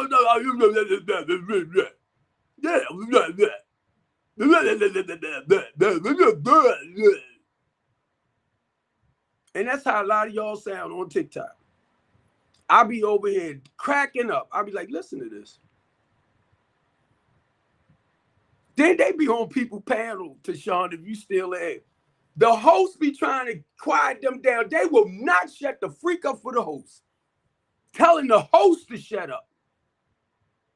Bro. Y'all. Come up here. Come up here. Come on. Come on the couch conversation and do that. Come on. Come on the couch conversation and disrespect this panel. Come on. Come on. And I'll block you too. Ever disrespect me on my stuff. If you ever, you better be somebody that I kid and joke and play with. But if you ever call yourself coming on Steve Copeland's platform and disrespecting my platform, you're going down. Try me. Come over now. Try me. Gonna come up on somebody's stuff and disrespect them. That's like you coming in my house, disrespecting me in my house. Matter of fact, if you're gonna come to my house and disrespect me, you bet not come to my house at all. That's my house. That's my safe haven. And that's how I feel about my talk show.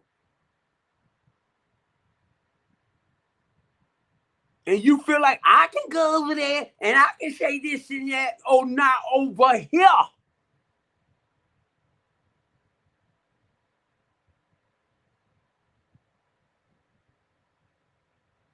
Not on my Restream broadcast network either. Or either.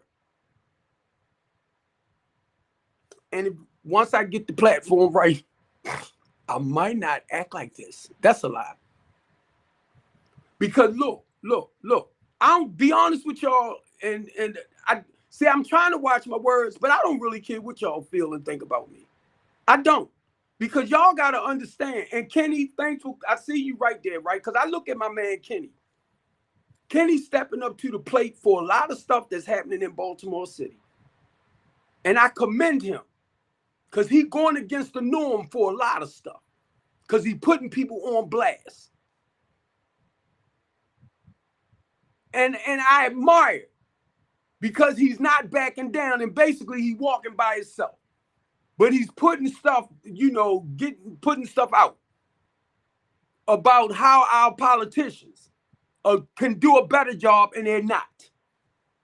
So we speak the same basically. Mainly when it comes to the people and how they're taking money and misusing the money when they can properly put it back into the communities. Already know what Kenny at. Already know what Kenny's facing. See, it's a lot of y'all, and this man right here, I respect to the utmost, don't have the freaking balls. You do not have them to stand up to the people that really, the ones that's not doing the right things. That's why a lot of y'all are wishy-washy. I ain't doing it. I ain't doing that. That might get happen to me. That might get happen. Yeah, one day you're going to leave anyway.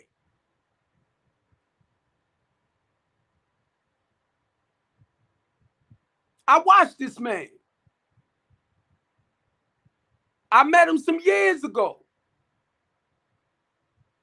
But I'm actually watching him do more now. And I mean, he's been doing it.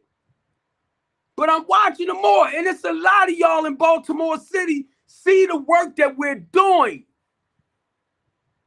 And just because a lot of y'all getting paid for your 501c3, you're getting paid, so you're licking. We already know. Try to act different. We already know that a lot of y'all doing a lot of licking and kissing.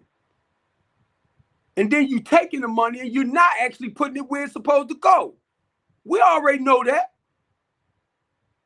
That's why Mackenzie Frost comes after y'all. Oh, she lying. Oh, she knows she not. Because you know you got to do your taxes, right? So they tracking your money. Y'all buying nice houses, nice cars, and all that. We already know. Marlo pulled up something the other day about 80 nonprofits, 501c3s in Baltimore, misusing the funding. And people like him and Squeaky, they don't get government funding.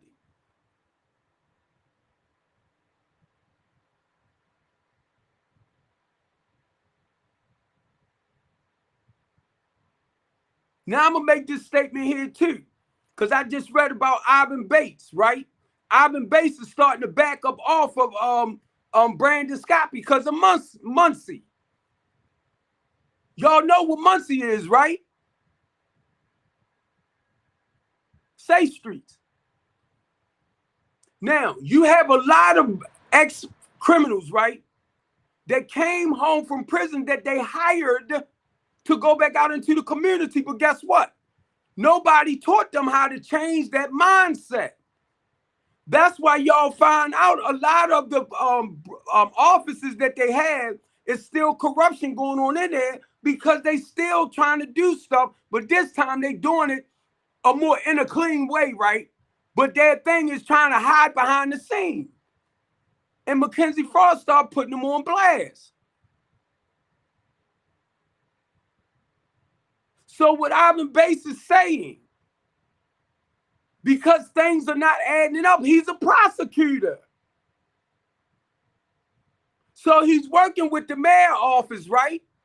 But now, like I'm saying, y'all got guys that came home from the system that they haven't done the work to change this. And if you have not done the work to change your mindset from that corrupt lifestyle, you're going to continue practicing the same behaviors. Not everybody. Not everybody.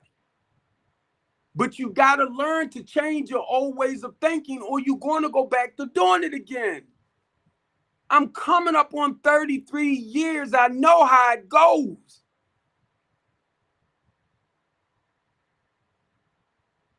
I even sent a message and said, if they want me to come and work with the guys, I can. Because you got to change that mindset. And that's why you have a lot of them that started practicing the same things, but under Safe Streets this time. Then you got them in there too, they getting funding. And a lot of them are using the money to fatten up their pockets too. And then what it does, right, and I'm talking about Safe Street, Muncie. Then you got, say, directors that's coming in, but they don't know, they don't really understand nothing about like recovery and rehab. I mean, rehab and recovery.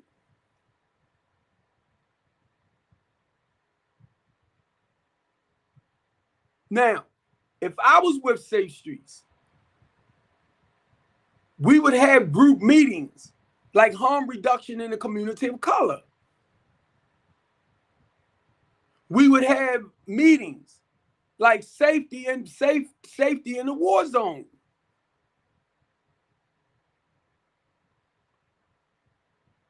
Helping to reduce the black on black genocide. And thank you for letting me say that part, because I'm going to go back to Martha 21.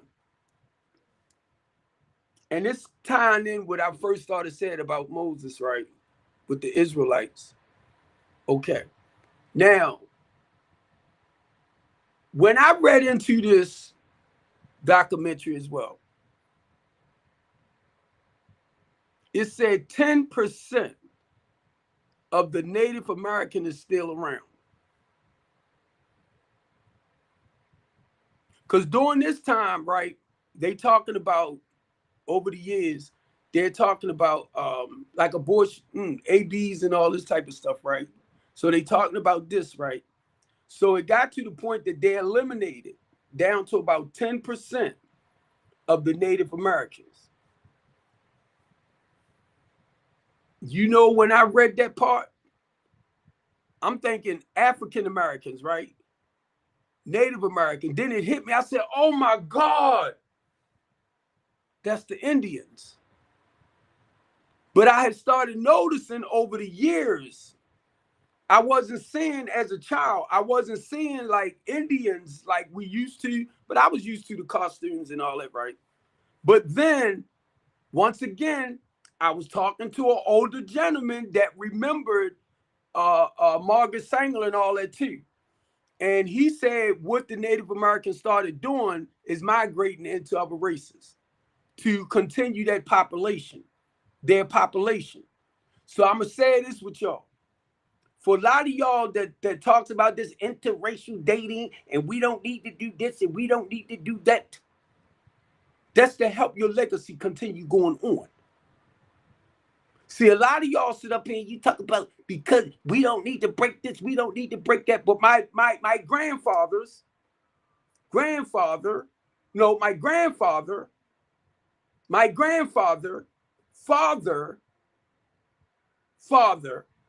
was a white man. So my grandfather, my great-grandfather, my great-great-grandfather was a white man. So tell me how you gonna break the cycle. How y'all gonna break it? Since y'all feel like, look, you can't, look, I can tell you right now, my great-great-grandfather was a white man. So how are you gonna break the cycle? Look at this right here. How you gonna break it? You educated suckers. How you gonna break it? And I'm saying it to be smart. I'm calling y'all suckers to be smart. How you gonna break it?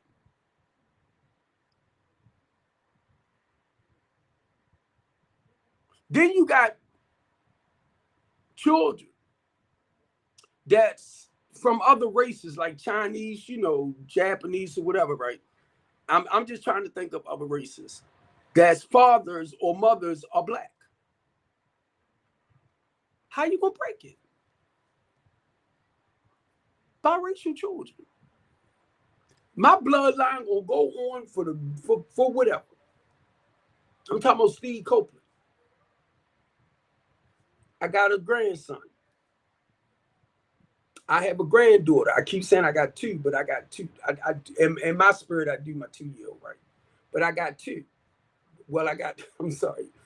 I got a 7-year-old grandbaby. Y'all don't hear me talk about her a lot, though. But I got a 7-year-old grandbaby, and I got a teenage grandson by my oldest daughter. So my name gonna go on forever. Then look at Lil Steve. Then look at Sienna. Rather Steve produce a child or the babies come from my daughters, guess what? The name gonna go on forever. Because my daughter's pushing them out. Because you know what they say about the male, right? Mama's baby, because the baby came from mama. Mama's baby, daddy's maybe. Y'all forgot that old saying? Mama's baby, because it came from mama's baba. And the only way if the male really know rabbit's his or not, they got to do the DNA. Even if you're married, because there's no guarantee. Even though the baby's considered as yours because you're married, but she might have stepped out too. I don't know. I'm just saying. Let's keep it real.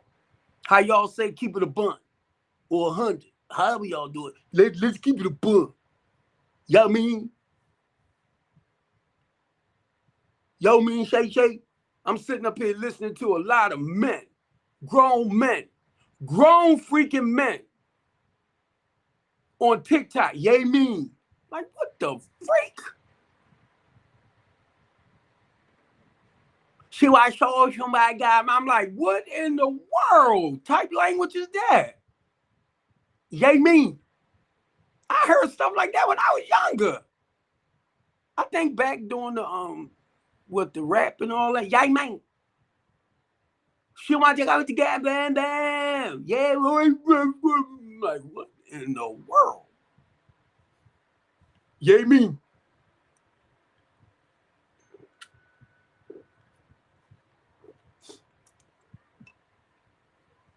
I'm picking with y'all on TikTok. I'm telling y'all, I be like, look, I be having to take a mental break from y'all. I'm telling you, I be like, where in the world? Because I'm telling you, dealing with stuff like normal. When I'm around people, community, and all of this,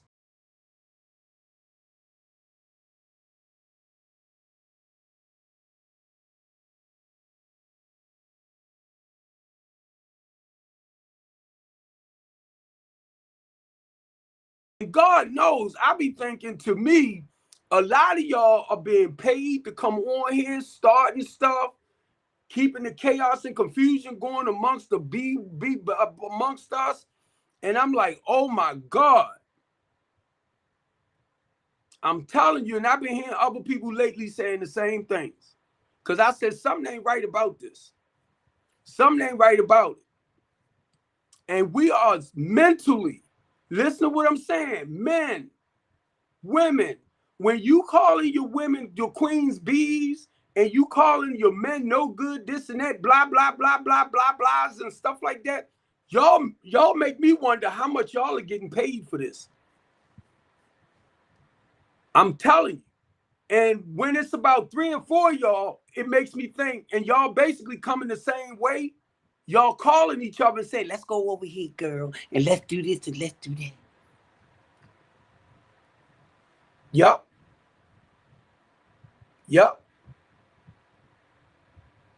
And I think it's sad. I'm telling you. I think it's sad. And I'm telling you, me. When you start selling out your own people, when you know what your people going through as a whole, I think it's sad. And then y'all want to say the white man. It's not the white man doing this to us on here. That's us. But you quick to say, but the white man. This world don't exist just of the white man. Okay? And people be trying to tell you all that, and it's like, nope, y'all go right back to the white man. Y'all mastering the white man ideology. Damn, I can't even pronounce the name right. Ideology. I'm a freaking black man. My mom taught me morals, values, and principles. My mom told me that men take care of their responsibilities. So you telling me, as a husband, taking care of my family and doing all of that I'm not supposed to, women. That's what you're saying? When I watched my uncle, who had a construction, he did cement finishing.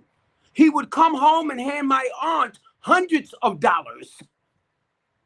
I watched him take care of the house. So you telling me that was the white man's decision? For my uncle showing us how to be responsible, and the bull crap too. But I watched him take care of the family. I watched my uncles and them, my other uncles. So y'all telling me that was the white man ideology? Huh? Ladies? And all of them gone. All of them. So you telling me, and I'm watching my black uncles. I'm watching my aunts. I'm watching my mother who worked in a nursing home. I'm watching my daughter who's an LPN. I'm watching most of my family members, and I'm talking about the women. They working in emergency rooms, serving the community. 2 of my nieces became an air pilot, stewardess. One of them is in the Navy anyway, or the Air Force. Make sure I say it right. And I'm listening to y'all, and I know y'all some powerful women. I never down y'all. But y'all are making me mad with your bull crap. And then I tell y'all I got 4 daughters. Then I tell y'all I got 2 granddaughters. So, and what? Oh, but y'all wanted to, y'all do, you hypocritical mother suckers. Oh, it ain't no good man out there. Well, I got 4 daughters. I raised my little soul. And that's how they do me. Oh, so I be like, oh, then I might as well shut up. So y'all can mentally, emotionally with your nasty. And when y'all do that, I be trying not to. But I be saying to myself, because your spirit is so nasty. It's so nasty. And the way a lot of y'all be coming, and I be trying not to go there. Because I'm like 9 times out of 10, that poo-poo ain't right too. Because there's nothing fresh about you. You're nasty. Because of your attitudes. And I'm not trying to be smart. And I be trying my best not to go there because it's like, it's so much hatred.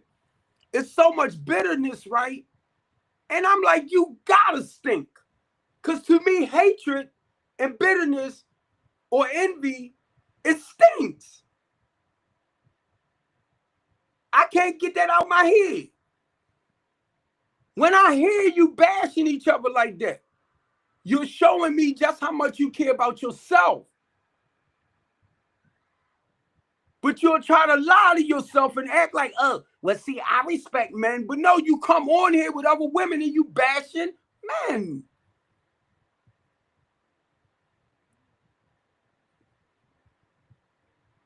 In the moment a brother bash a man, they will drop. I mean a woman. But y'all allow the women to talk to the men like that. I don't get you. I would not. And I'm not trying to be smart with none of y'all. Ron and Mr. Humble. Stop allowing the women to come on your platform and bash the men. If you don't want the men to disrespect the women. Stop. And you know certain women that come up on the platform, they only coming up to tear a man apart. And then when the man go to say something back, y'all want to turn around and mute him and mute him and mute him. You don't realize what you be doing. That's called mental, emotional, and verbal abuse. Do you really think men need to hear that? And I be trying to tell y'all that. Like you just let certain sisters up on your platform to read the freaking men. And the moment the men get mad and start calling them bees and stuff, because you got to understand the women is tearing them apart.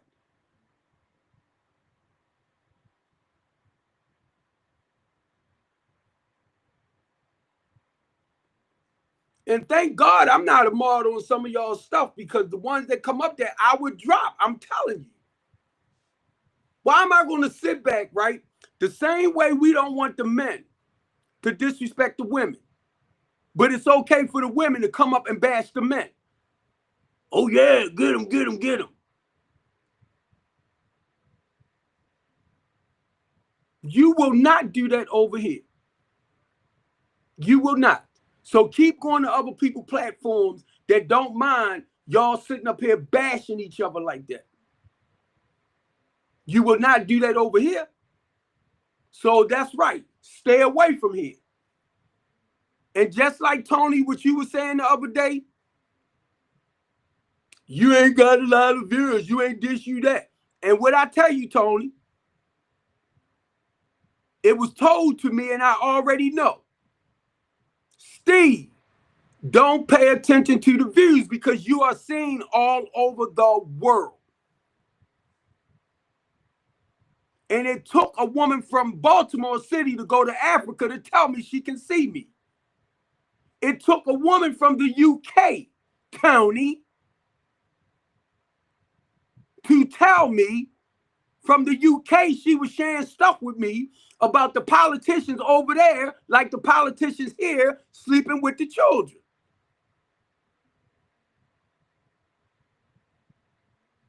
I found this out, DJ, from a lady over in the UK about their politicians. Now look what we're hearing here. So this been going on.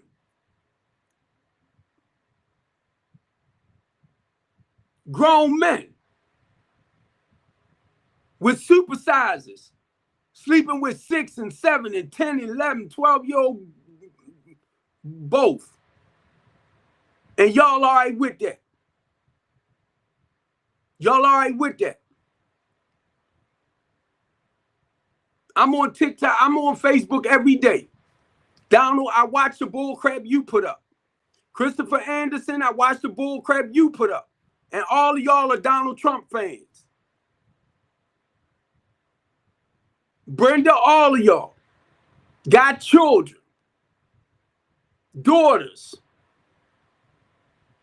But this is the best thing that could have ever happened to America. I know a lot of Republicans that's on this man boo-boo. No matter what these women went through, but when it was Bill Cosby, and they wasn't that young, y'all was deep down on Bill Cosby. Oh, let's do R. Kelly.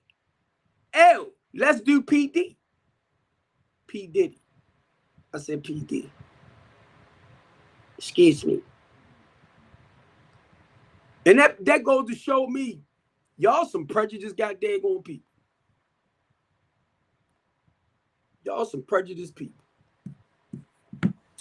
We already know, the world already know what this man did doing him in what's name time.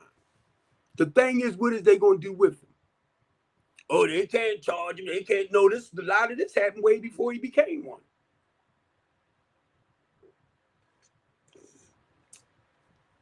So if they can't charge him while he's in, they better grab him when he out. They better sit him down. Because if he get away with it, it's going to show a lot more of them can continue doing what they're doing and get away with it too.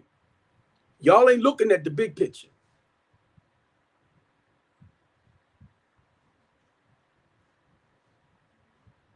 And I'm going to tell you 9 times out of 10, these women aren't mentioning too many other names yet, right? But y'all busy talking about, yeah, because this one went on the plane and went to his island, and that went to his island. There's a lot of people went to the island. But that didn't mean a lot of people was practicing the behaviors. You get me? So most of the women that's talking about this stuff are the women that was taken advantage of as children. And not only that, what's your name? Wife. They had her tied in as a model at 17 years old under Trump, right? Then they started the program. She's supposed to have went to another continent with children. All this bull junk been coming out. I just ain't been speaking on it. And they ran her out of that country.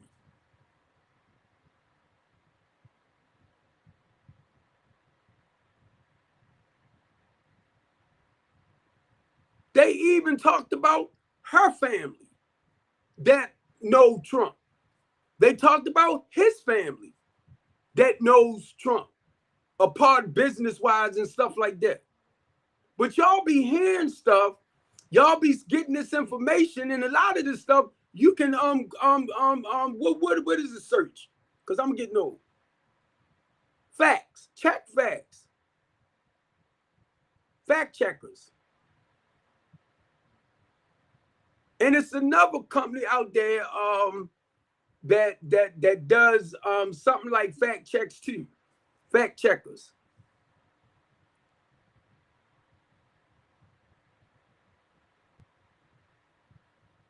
And a lot of this can't be wrong.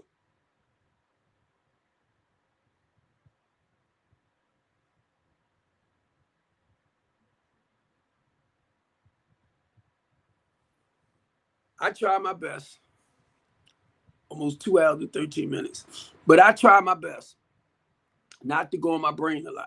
To figure this out, figure that out, figure this out. Just keep it simple, Steve. You know, a lot of times on TikTok, and I'm going to say this again, I will say it every time I come on my Couch Conversation show. When I come on, it's to promote and advertise my business. Strengthening the Community is my LLC in Baltimore City. The Latanya D. Copeland House of Hope. Pass it along. Go gospel it to your friends. That's the reason why I come on here. And not only that, the Couch Talk show, right? The Couch Talk. I have a broadcast network that's called the Couch Conversation. Well, the Couch Talk, because I moved the conversation out the way, right? And just called it the Couch Talk. I started a teen talk show. My thing is, I want to get my own studio where we can, but I need a production team. You get me? With the lights, the cameras, and all that. I need a team.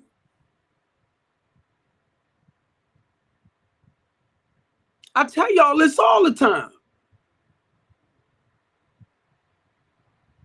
My broadcast network, right? Say like if somebody want to come on, they got product, or they want to come on and talk about certain things, you can actually do it from your home, but it will restream to like the 8 other channels, platforms. That's the package I brought. It's no different than Streamline. It's no different than basically your podcast. Because when I go on my restream, right, even though I'm restreaming, you can flip it. I'm just not good with doing it myself. You can flip it where it is an actual podcast.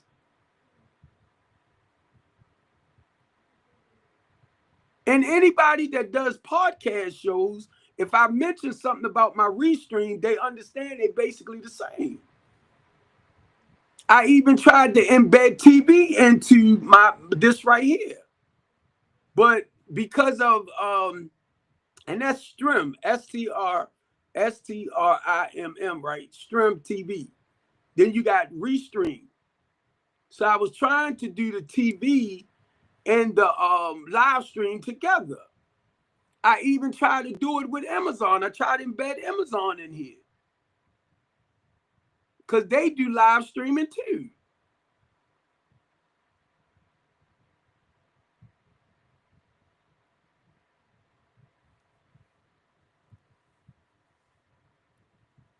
And Tony, I'm going to go back to you because I just thought about that. The goal is, Tony, to actually make money. But because of me focusing on the business side of stuff, my LLC, and I'm not real good with the, what is it called? The, why political side coming? Not political side, but the broadcasting side, like the platforms to actually monetize them. I've been, everything me and you talked about, bro, I kept trying to tell you. My Facebook page is monetized. I just didn't hit that button because I'm not just on Facebook itself. You wouldn't listen to nothing I was saying, brother. I don't just live stream from Facebook. I live stream from 2 of my Facebook pages. That's public. I told you I'm streaming to Twitch as we talk. I'm streaming to Twitch. I'm streaming to Twitter. I'm streaming to YouTube on this device right here. Then I'm doing my TikTok over here. You wasn't listening to nothing I was telling you, bro.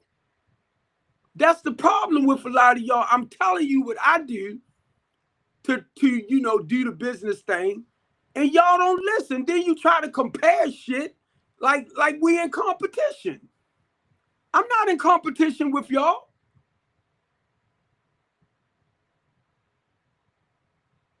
And what you did that night, bro, you showed me right then and there, you and I can't do business together.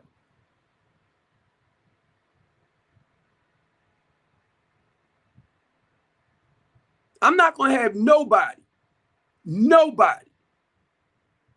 when it comes to my LLC, you do not step in here and tell Steve what to do with that LLC.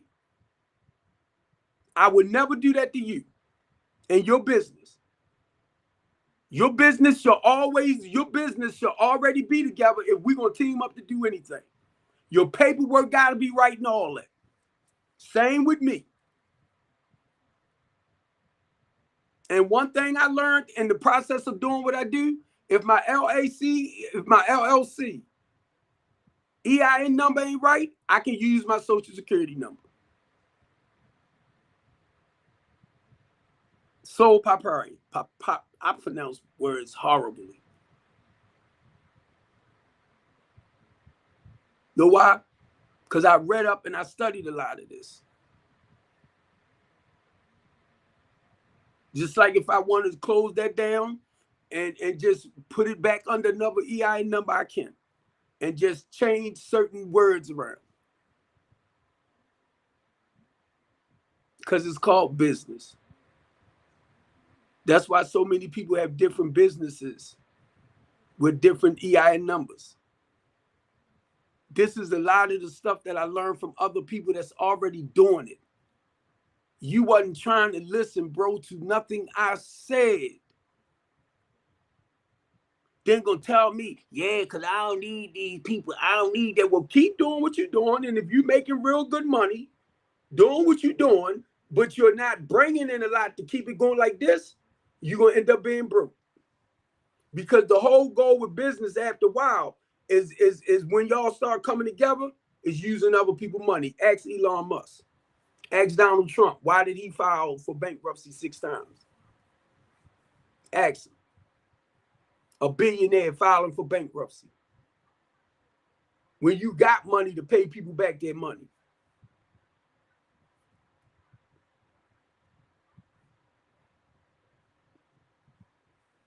People believed in his vision. They believed in his dream. They invested in it. Even though it didn't make him a profit or return. He was able to file where he didn't have to worry about paying them back whatever he screwed up. But y'all know about business, right? You know about business.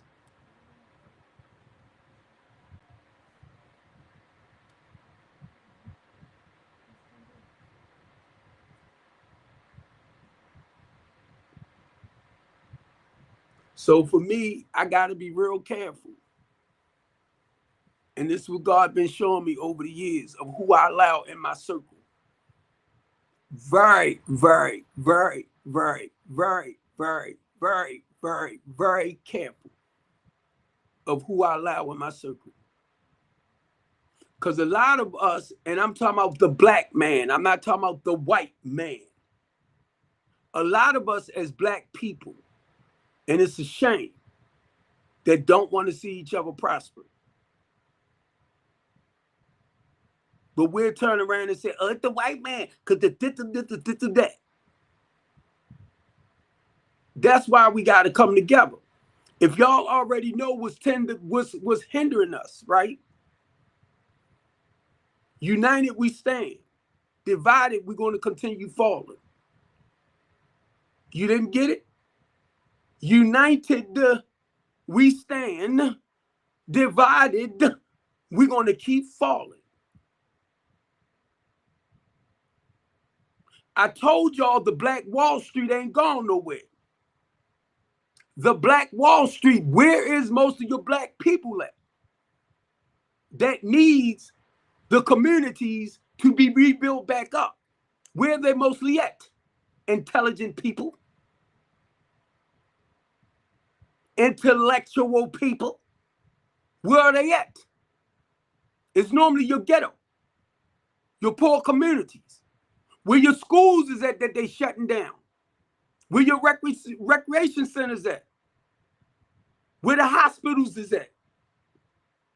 Mostly in your poor black community. Your surrounding areas are not struggling as much.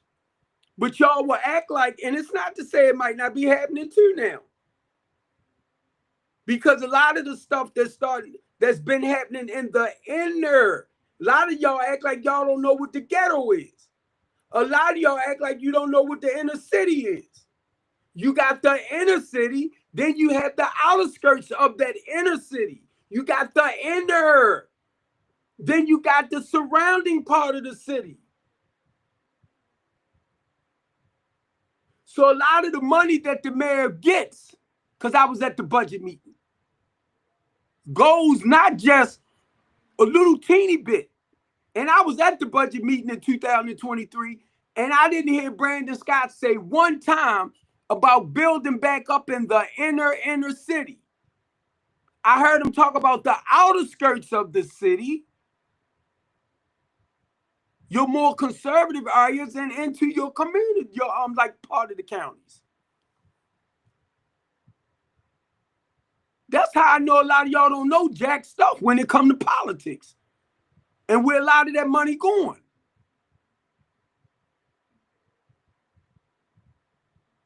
That's how I know a lot of y'all don't know, because I don't hear y'all say that type of stuff for your city. Whatever city you in, and you know the mayor's budget. I asked, what's your name the other night, Tony, when we was talking, right? What is your mayor's budget? I don't know, blah, blah, blah, blah. Well, the mayor gets money to help back in the city. Well, we ain't like about the mayor gets money. She has a budget.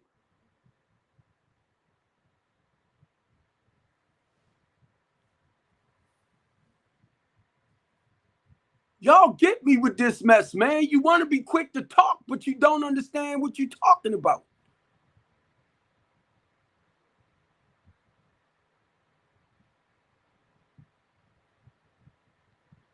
And then I sit up here, and now y'all know the three branches of governments, right?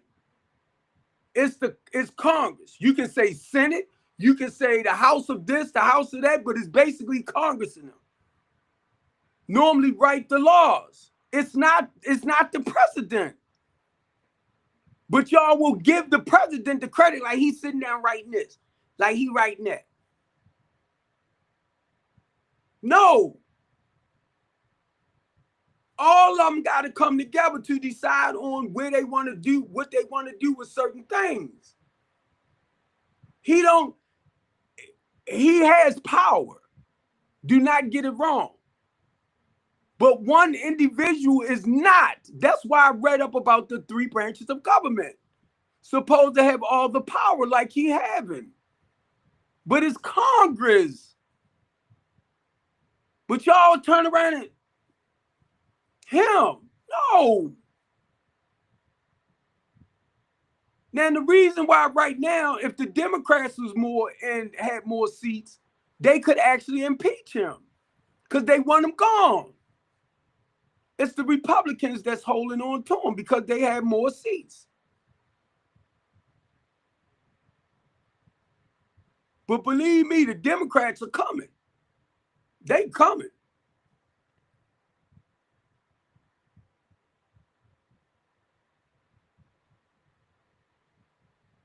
And I'm the type of person, right? Not just me. I'm looking at all the names I mentioned on that paper. They are in the communities giving back out food.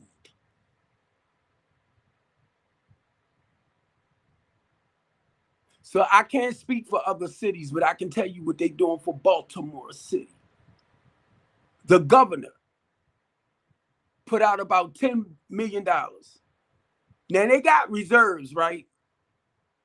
And I think Brandon Scott went into the reserves as well. Because the reason why I'm saying this, because the food bank has to get food there, right? In order for them to distribute this stuff back out, right? Then you have your nonprofits in the community. They got to get some funding from somewhere to go and get these food to give back out. Do y'all understand the process of how it works? You got businesses that will donate, like supermarkets, warehouses, stuff like that, mainly your big warehouses that has food abundantly that can donate this stuff back. And some of them are getting paid for a certain amount where they might put out more. That's what you do when you get donations. That's why a lot of times when I hear y'all on TikTok talk about stuff, I don't hear y'all talk about this. I know you ain't into the community stuff. I know you're not really into politics.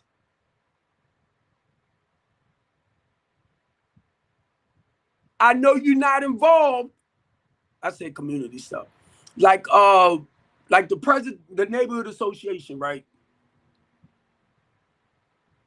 I know a lot of y'all don't know what organizations in your communities, nonprofits, that's building back up in your community. Because if you did, you would know how to do this. You would know how to say, well, over in Chicago, and I'm talking about if you active in Chicago, you would know how to go in and say, well, I got a list of people that's doing this and doing that and blah, blah, blah, blah, blah, blah. Because you helping people to understand how to come together. Y'all just think I come on here just to be talking, to be talking, to be talking. I do sometimes. I do. I do. I do. But when I come on here, and guess what? I wrote this out when I was over to prison. I wrote a lot of stuff. I got papers in there when I was over to prison. Because I knew when I came home, I was gonna have to get back to doing what I was gonna say used to doing. I knew I was gonna have to get back in. Oh, they shut me down for 11 months.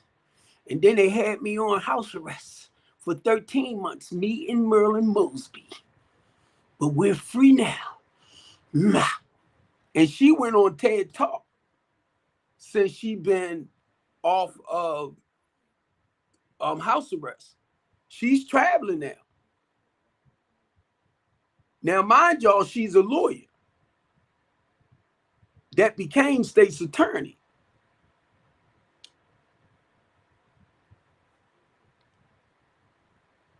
Now she's traveling. See, that's what happens when you take people that represent the people. That's what I tried to share with y'all, but y'all don't like to listen. That's why I tried to share it with y'all. Look at Sheila Dixon. They shut her down. Look at Catherine Pugh. They shut her down. These are people. You can tell the ones that actually tried to represent the people. They will do stuff to them to get them out the way.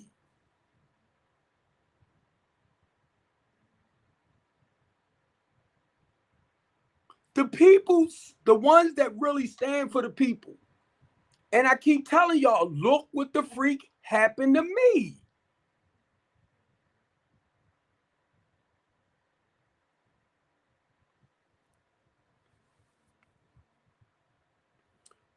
Whenever you speak out.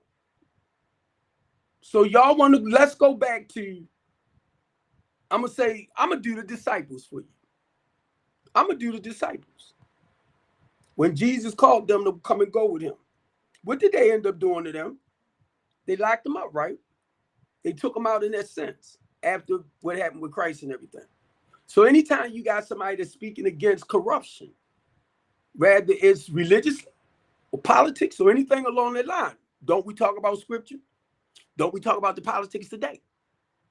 That tends to enslave and oppress the people. They ain't all black, right? They're not all black.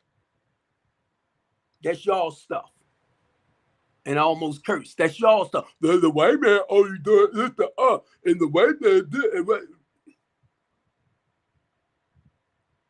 Oh, Lord have mercy.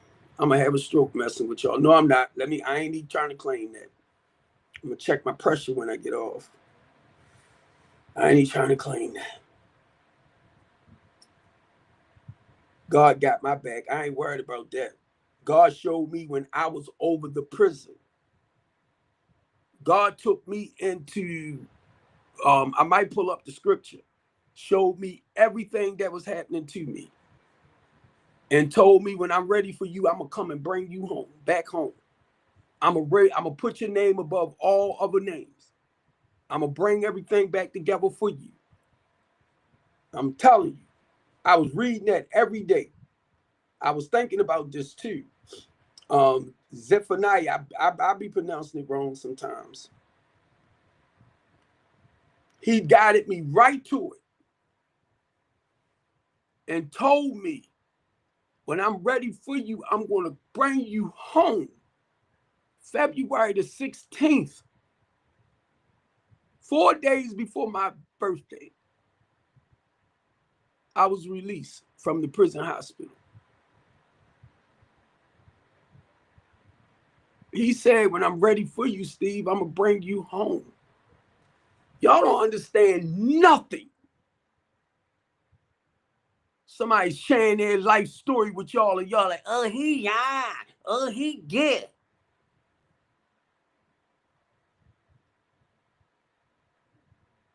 I ain't do nothing to deserve to have got what happened to me. And then I'm sitting up here today, I was fixing me something to eat. And I was thinking about when my family used to come and see me, they would see me from the hospital window.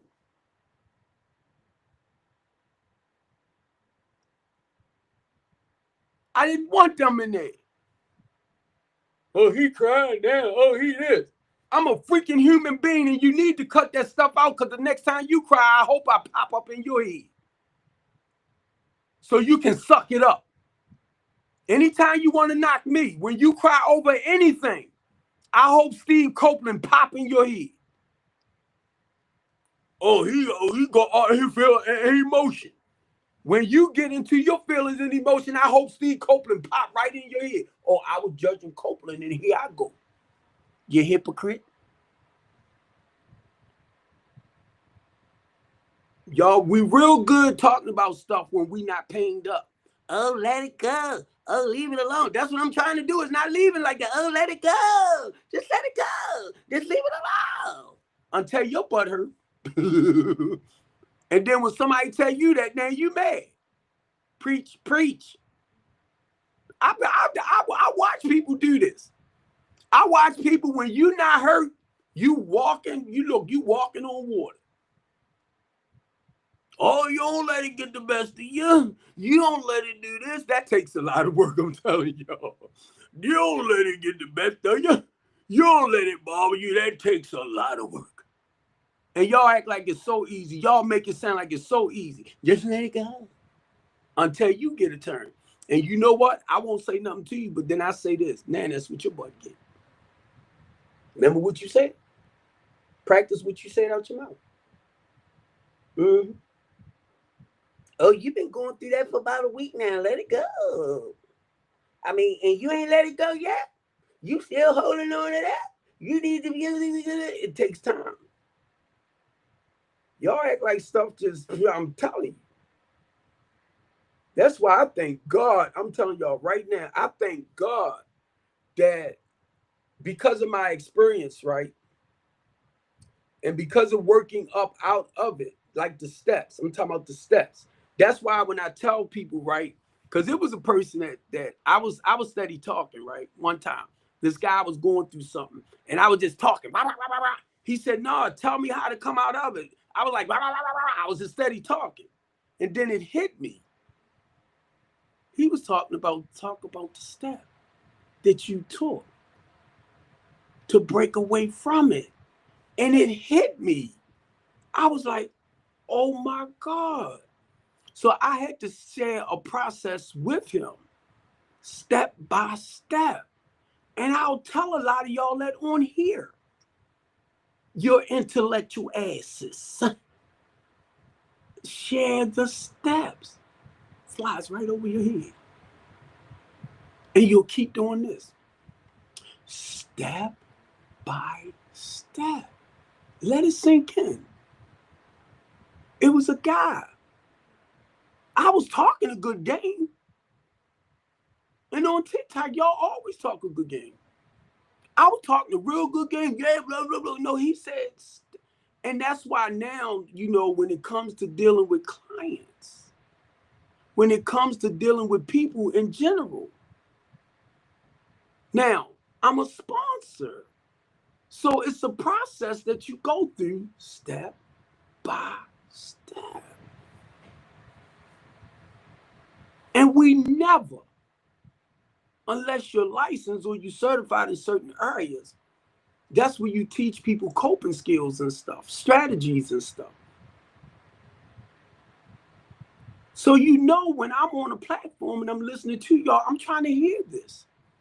But now, you want to research this and you want to research that, but you're not sharing your own personal experience of how you was able to get over certain situations and become a better human being. But you'll turn around and knock Steve Copeland.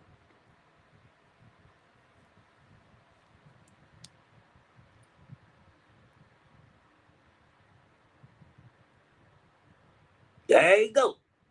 He always talking about himself. Yeah, because y'all always talking about somebody else. Y'all talk about everybody else but yourself. But that's how it is. I be like, these people, man. Look, you see that? That's a list of police officers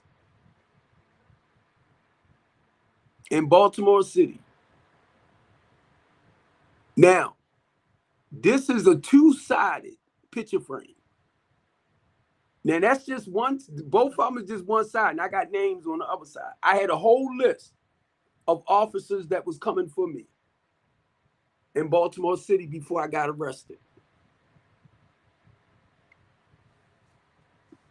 And they wasn't all white. So now, when I made a statement on here, somebody gonna say, well, what did you do? What did you do? Speaking out for our people. Well, what did you do? What did you do? Speaking up for the people. Well, what did you? I just told you. No, you must have done something now. No. They created, one guy created 14 fake charges. Home invasion, burglary, armed robbery, and assault. That was just the 4, right? Now, how am I going to do a home invasion on my own rental property and business? Please tell me.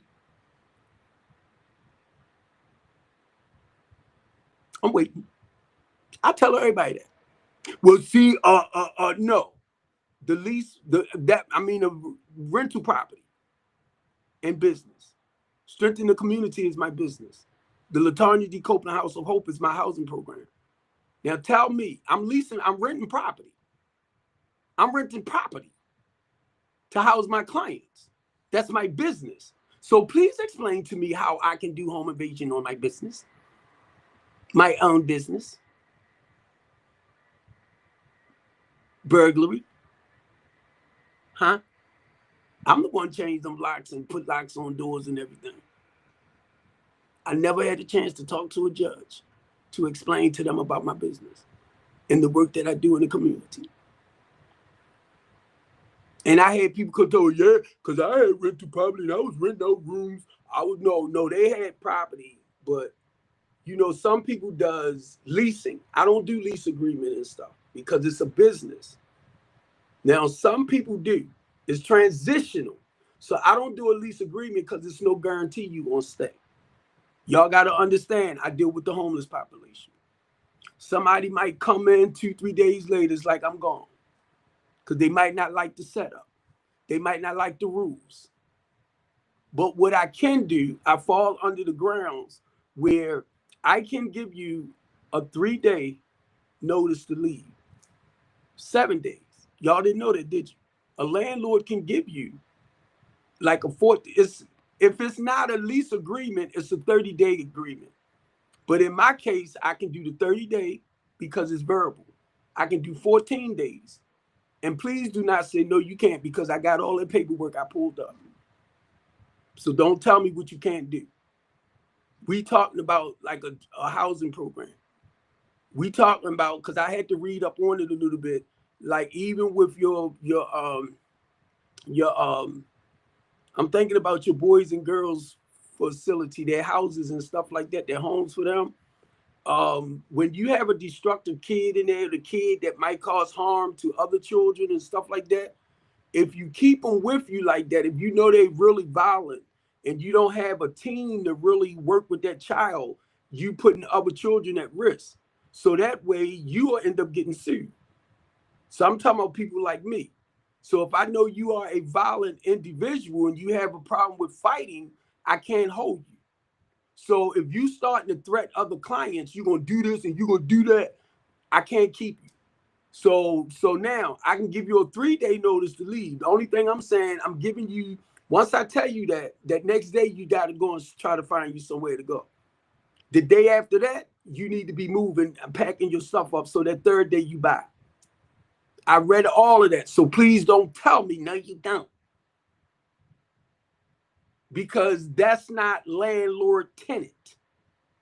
That's when I even went down to the rental courts. And I'm explaining this to all these polices. Landlord tenant, boom, landlord tenant. I said, that's not how we do things. So I went down to the rental court. It was the lady at the courts that told me, Mr. Copeland, they are harassing you. She said, take this paper, fill it out. You can get up to $30,000 for them harassing you. She said, if you go, and that's for each police. She said, if you go across the street, you can get more. She was talking about the mayor's office. So I said, I'm going to go across the street. They was the one that helped me understand. That's why y'all need to listen, because a lot of landlords, and I'm telling you right now, do not have to go to court to get you out. A lot of them don't know. Because now, if they can get you out, and if you think I'm lying, continue reading up on it. Because it's another thing called, for the landlords, it's like a 72-hour thing. A lot of people been put out on the 72-hour eviction. And they couldn't understand why somebody was able to put them out that fast. See, that's why when I say I listen to y'all, y'all want to talk a real good game, but when it comes to community stuff, when it comes to real life stuff, you don't know jack nothing. You don't know. But then you be like, well, I'm going to Google it. You can Google all you want. Won't you take your butt out into your community to find out what's really happening? Won't you get involved with your council members and your delegates and all of that to see what's happening? You will better understand politics. You will better understand the laws. You will better understand your civil rights, your equal rights, and your constitutional rights. You will better understand it. But you want to Google stuff to sound good. Google. What was Steve Copeland's last date? Damn, I might Google that myself and ask. Let me see. I'm a Google. No, that's the pictures. Let me Google. Wait a minute. How do I get Google? I'm done. Hello? Yeah, I'm gonna go on search.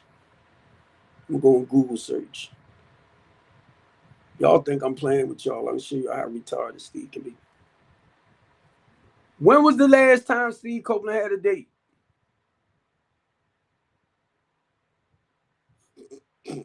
He pulled those Stuart Copeland talking about a movie. Nah, I just wanted to play, family. I just wanted to play. And I'm gonna tell y'all hear how I talk, right? Do y'all realize why God said you need a break? God, like, I'm gonna shut your butt down. I'm gonna shut you down. But guess what? I got people on TikTok, and I love y'all. I'm telling y'all now, I love y'all. So if y'all looking at this, and I'm gonna post it back, I love the people on TikTok that knows I'm into politics, because it's a lot of them that will send me stuff. They will send it inboxing me stuff like what's going on and around the world and other countries, basically keeping me informed. I just want y'all to know I love y'all, because this is how I keep up with a lot of our politics stuff, right? Mainly through TikTok. Yep. They send me stuff like Christy, where you at? She sends me a lot of stuff from like what's going on. They done added me to so many groups. Hold up. And Mr. Truth, you know, I know you always sending something.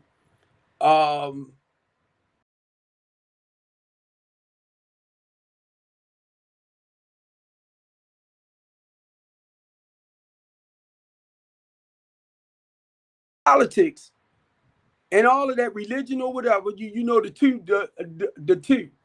They will send me something about like certain things that's happening here. Have you heard about this? Have you heard about that? They keeping me up for they keeping me informed, like with the closing of the government and stuff like that. The programs, so, because a lot of them know that I couldn't get around. I can't get around the way I used to. But now I'm starting to move again. And my son asked me today, he called me today. He asked me how was stuff coming along with me walking and stuff like that. And I didn't walk today, but I told him, I said, I'm starting to, you know, gain that energy. And yesterday when I walked, I was doing this. I was surprised because normally I'm out of breath. I was surprised. I was doing this while I was walking. So I got my little thing over there. It's like for some reason my arms just started, and I'm like, thank you. And I was able to do it and walk back home. But by the time I came, because I had to go to the mailbox, right? By the time I came back home, I'm like, but I wasn't as tired as I normally be, you know.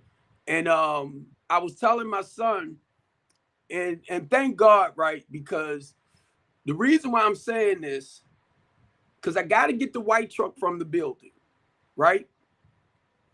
I got the green truck, got it running. My daughters were driving that. The reason why I say got it running, because they were sitting for a while. So I got them up and running. But because I don't have my driver's license yet, I can't get behind the wheel. So I don't want to take that chance on driving. Now I'm going to tell y'all, and I'm telling you too, Popo. If I got to drive somewhere, I would. Now let me stop. I'm like, because I don't know, y'all suckers might be wanting to stop me for whatever reason. I ain't trying to give y'all a chance to stop me for nothing. Stop playing with me. So, you know, you want to make sure everything is in order. So really, be honest with you. Be honest. I need to get my license. I got to get an ID anyway. A government ID, you get me? So I'm trying to debate, do I want to do my A's again? If I can go and just maybe like renew them and don't really have to do a test and all that, that's fine. But if not, what I am going to do is probably just get my regular license, just to have license, you know, ID and everything. But be honest, I'm a little older now. And it's good to have something to ride around and all that. Don't get it wrong. I'm kind of comfortable. But I need to get all of that in order. Let me make that clear. If I know for a fact, my daughter got the car. If I need my son will come and get me. If I need my daughter for whatever reason, if she's not working, you know, between the two of them or whichever one, y'all, you know what I mean? I can get them to come and do certain things. But other than that, if I don't have to run down to one of the houses, right, that long as the clients are doing what they're supposed to do, because I'll call Coco to make sure everything is in order with them. And as long as they're doing what they're supposed to do, I don't have to go nowhere. I don't have to go nowhere. Long as they dealing with their PRP, their therapists and stuff like that, right? I don't have to go nowhere. If they call me and say, well, such and such not doing this or they're not doing that, I can either talk with them, or if I show up, they know when I show up. It's not like I'm going to beat somebody's egg and all that type of stuff. Come on, family. We talking about grown people. But when I do show up, it's like that I want to say disciplinary.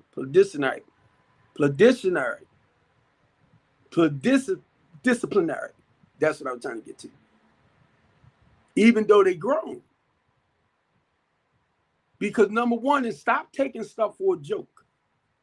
When a person, and I'm sharing this with y'all as a person that sponsor many men and women, that has that has gotten their lives together, but we still talk and communicate.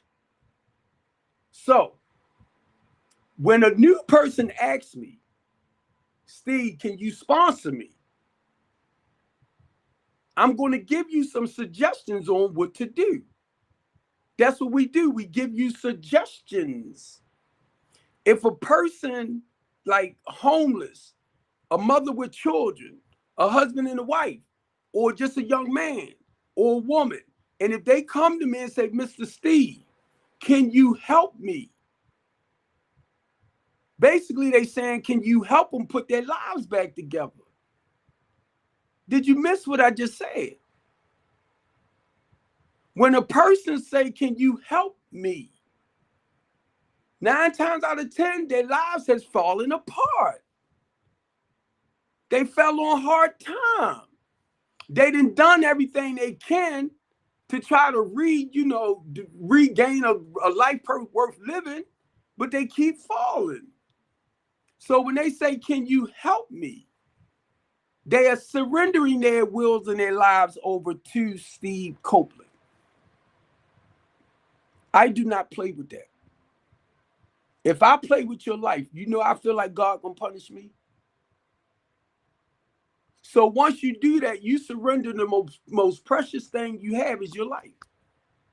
I don't play with that. But what I have to make clear to you is when you reach out to ask me to help you, you are the one that have to be willing to do the changes. We'll provide the services for you. The services is there. I share this every time before I'm about to go. So if you say he always talk about what he do, what else am I going to talk about? What else? A lady called me. I forgot where she was at. She sent me a message where she was somewhere further away from Baltimore. And she said, do you work with people in such and such area or just Baltimore? And I said, yes, just Baltimore. But guess what? If I'm connected with somebody, say in Delaware, Pennsylvania, and we're connected like that, and I know you up there, I can connect you with them. So that's why I run off at my mouth, because you have other cities that do what we do here. Once we connect together, they might call me and say, look, I got a family that's coming from here that's transitioning over there. Can you help them? That's how you communicate.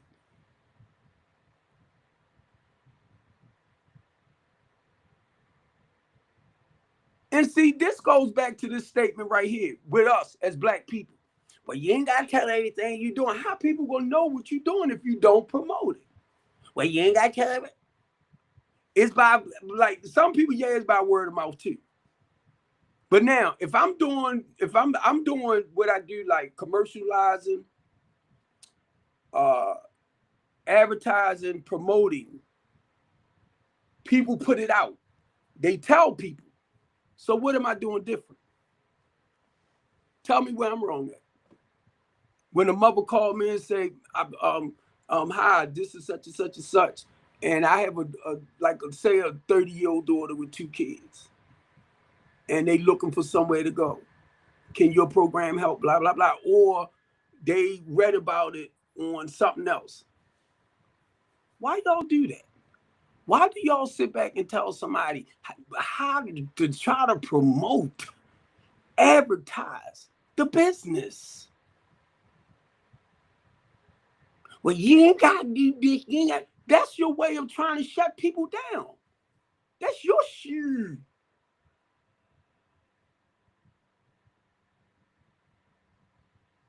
When you want an electrician or a plumber or somebody like that, Google it. And I guarantee you, give you about 10 or 20 other companies. And then if you look for the ones in your zip code, it will tell you the ones in your zip code. It will tell you the one in that proximity that's doing that in that area. If you want to get a window put in, like your car, you put your zip code in and it will tell you the closest windshield company near you. That's called advertising, marketing your business. So a lot of y'all that say stuff like that, I know y'all don't know nothing about business.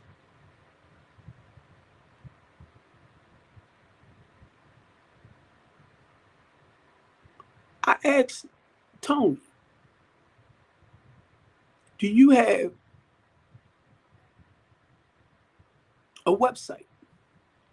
Yeah, I got a website. My website on YouTube. I mean on Facebook. I said, no.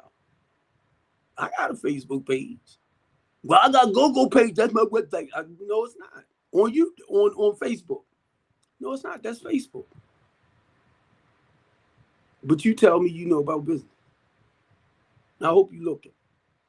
Sometimes you got to shut up, man, and stop trying to act like you trying to outdo the next man. You ain't got to do that. I have a website. I pay separately for my website. It's with GoDaddy.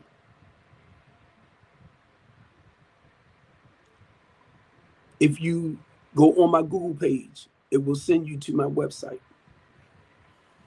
Whatever I post on my website, it will go over to my Google.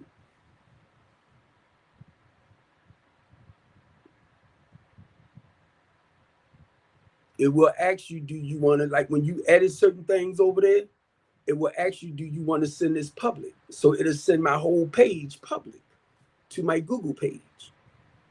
So I pays for my website and I pays for my Google site. So when you want to go to Google, when you want to go to my website from my Google page, it will take you right to it. I pay for that.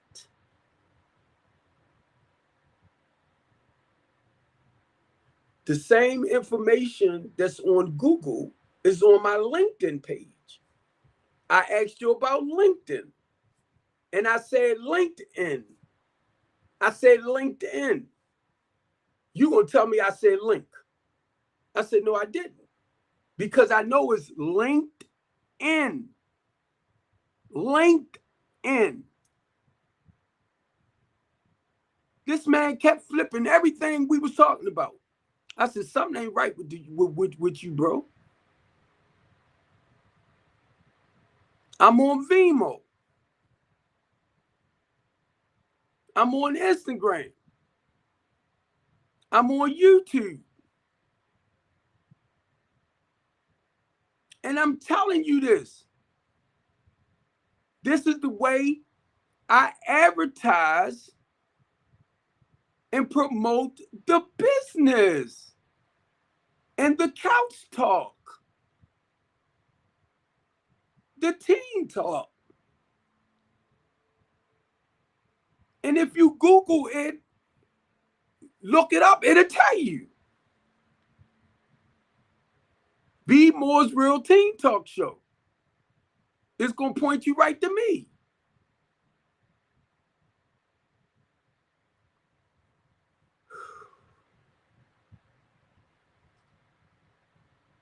And see, the reason why I'm saying this, y'all, because I'm just talking about people that I call myself like working with, coming together with, thinking that we're going to do business together. And once you start doing crazy stuff like this, I'm not going to mess with you. You just done screwed up with me. You done screwed up. Because if you talking about being business partners, right?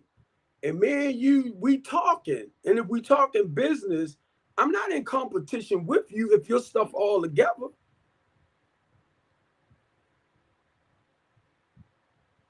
Like you trying to outdo me. I ain't, come on. And I get sick and tired of people that I think we cool, right? I think, I done met a nice, person I can work with and like-minded person. And next thing I know, give you a little bit and that real person show up. And I'll be like, God dang. Bye. Why should I deal with you if we're going to sit up here and argue? Like we're in competition. Then you going to tell me, you telling me where I was wrong at. Who the hell you think you is? Well, we need somebody to hold us. Look, do you think If you don't like the way I do this on my platform, do not look at me. Do not come on here. Do not tell me how to do certain things. Because what I do, I pray to God. And I ask God if I'm not doing certain things right. Not you, man. If I need to lower certain things down. Not you, man. Because I got to see my mistakes. So I'm talking with God. Even when I walk, I'm like, if you don't want me to continue doing stuff like this right here, because he got something big and better, or he trying to move me in another direction, that's why this closed down, that's closed down, or whatever. Because, yeah, he's taking you through certain phases. I know who's guiding my life. Do you know who's guiding your life? Do you actually know who called you? Then when we sitting up here talking, you talking about Jesus Christ, I mentioned the Holy Spirit, you act like you didn't even know what the Holy Spirit was. I was like, oh my God, no.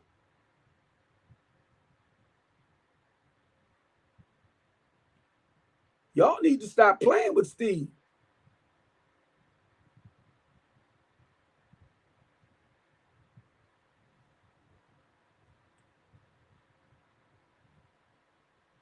Baltimore's Real Teen Talk Show.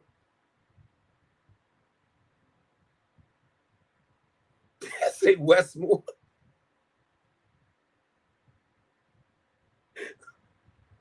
They play too much. They play too much. Now, remember I said Baltimore real. Ooh, ooh, ooh, ooh, ooh, ooh. Now watch. This is what I'm going to have to do. I'm going to have to push Steve Copeland. Steve Copeland.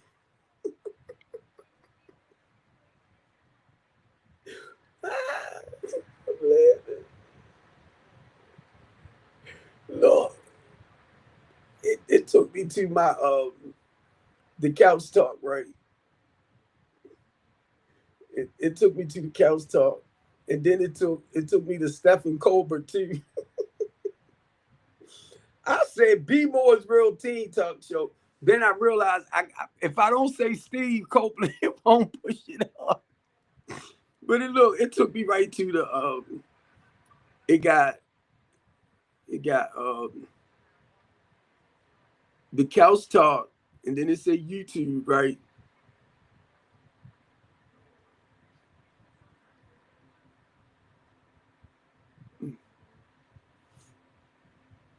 I'm laughing because look, if you don't, like if you go to look me up and you don't put Steve Copeland with it, sometimes it'll bring all the Copelands up from wherever. So you got to be direct with it. And then I found out, right, when I do Steve Copeland Sr., it's other Steve Copeland Seniors out there too. They could be white or whatever too, right? But it'll direct you to the black man too. But that's just to let people know, because a lot of y'all on TikTok, and I know a lot of us come up with fake pages and everything, and fake names and all that type of stuff. And I be telling them on TikTok, I say, yeah, because if you want to know who I am, it's my name right there. Matter of fact, I'm gonna tell you this: go look at my profile. A lot of them will go look at my profile picture on TikTok, and I'm gonna tell you what they do once they go look up my profile. They see Deacon, Mr. Steve Copeland. They see Deacon. And they'll come back and be like, oh, and he's a deacon.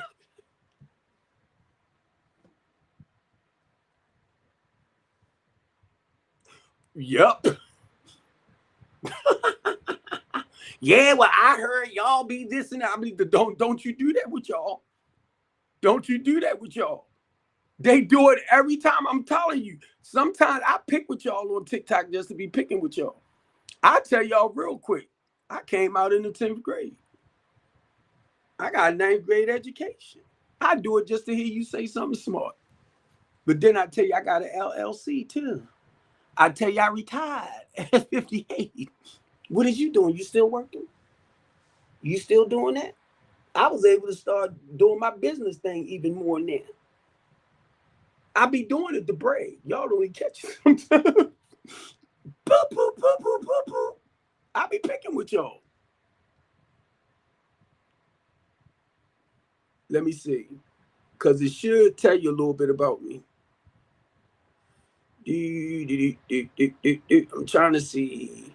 Because people go and they look at your picture, right?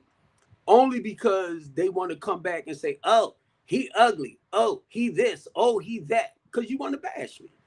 But then when you go and you see this big, sexy, 6'1", 200-pound dude, oh, he don't look that bad at all. I know I don't. You ain't even got to tell me. You can talk about this teeth not being right here. Don't worry about it. Don't worry about it. Don't worry about it. This very intelligent, pretty young girl, pretty intellectual. Yeah, because your teeth missing. You this, you that. Oh, I'm like, that showed me pretty. And you know I'm going to pick with you, right? That's pretty. I'm going to pick with your black ass. She cute too, family. She cute, pretty cute.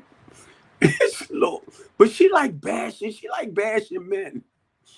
And then I think she said she married with children. I said, I know. She turned his damn head up.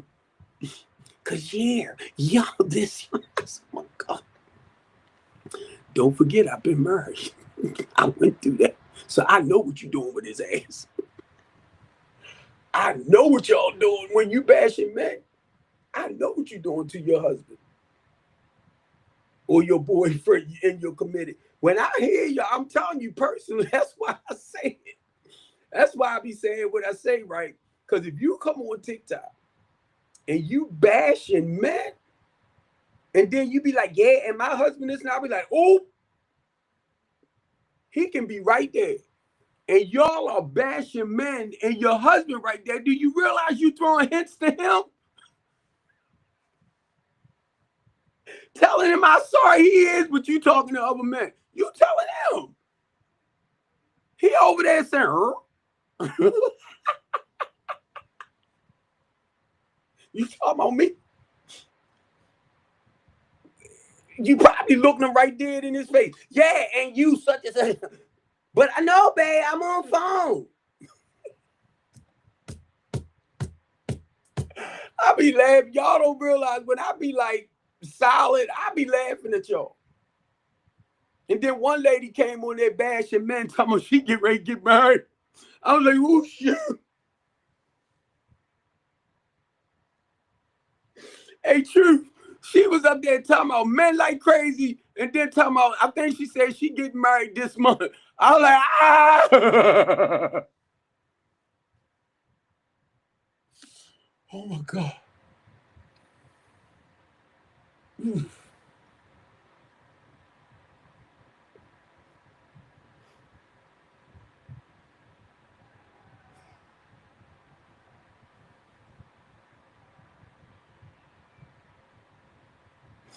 Reason why I say that, family. How can you disrespect somebody you don't know? When a woman, good evening intervention, or man, don't get it wrong, right? Both. But if I'm married and I'm calling women bees and you know good this and that, I'm not calling my wife bees. But it's okay for me to call somebody I don't know a bee. No, that's what they doing to their wives. That's called mental, emotional, verbal, being abusive. So when you get to that point that you comfortable enough to call another woman, a bee, and you say you married and you got a girlfriend, I know what you're doing to her too. It shows in your action. Now, when you make Big Steve mad, and I'll be like, what you up? And I'll be wanting to go, you mother blocker. I'll be like, I think about my 2-year-old grandbaby. I could see her call me now, Dad, Granddad. I'm like, what? Why you over here with women like that? Like, girl, you need to stop. At one time, be smart. They be laying granddaddy out. They be talking about granddaddy this, granddaddy that, granddaddy don't do this, granddaddy do that. And all men are this and that. And I'm like, baby, I ain't sleep with the all them. They be on TikTok talking about all men this, all men that. And then I got to go in my head because I done slept with a lot of women, granddaughter. I done slept with a lot of women doing out the years. So I got to go in my head and be like, did I sleep with her? She all the way in Chicago. Was she all the way in Philly? Was she in D.C.? Heck no, I ain't sleep with her no goddamn on D.C. Everybody I slept with in Baltimore. I'm sorry, boo. Yeah, I'm on TikTok too. You gotta speak English because your mother told me you was studying Spanish, but you gotta speak in English. O caso no está tocada. Speaking English. I'm starting that goofy now. That means it's time to get off. Ah! But look, I'm having fun, family. And oh my God, why it's not coming in? What is you not doing? Oh my God. It's the first time it ever took me that long to wipe that out. But look, intervention, I'm gonna get ready to get off in a little bit. But look, family. Oh God, my stomach hurt. And y'all think now, I'm gonna tell y'all, I'm real aggressive with what I say out my mouth. I am. And I tell everybody not to take me so personal, but it's speaking the truth. And I realize as a race of people, and I'm talking about you black people, I'm talking about us, you don't like the truth. I had to learn it. I had to learn that. And then with me, right, y'all want to say black people ain't racist. We hate each other. And y'all don't like to admit it. But we're not racist. Look at the hatred, because I look at racism as being hateful. Look how we hate each other. But what you'll do, you'll justify it and say, the white man. The white man. And I can only say this, right, at 63 years old. It's us that treat us like trash. But y'all look at the white man. The white. Because you don't want to be held accountable for your mess. You hate you.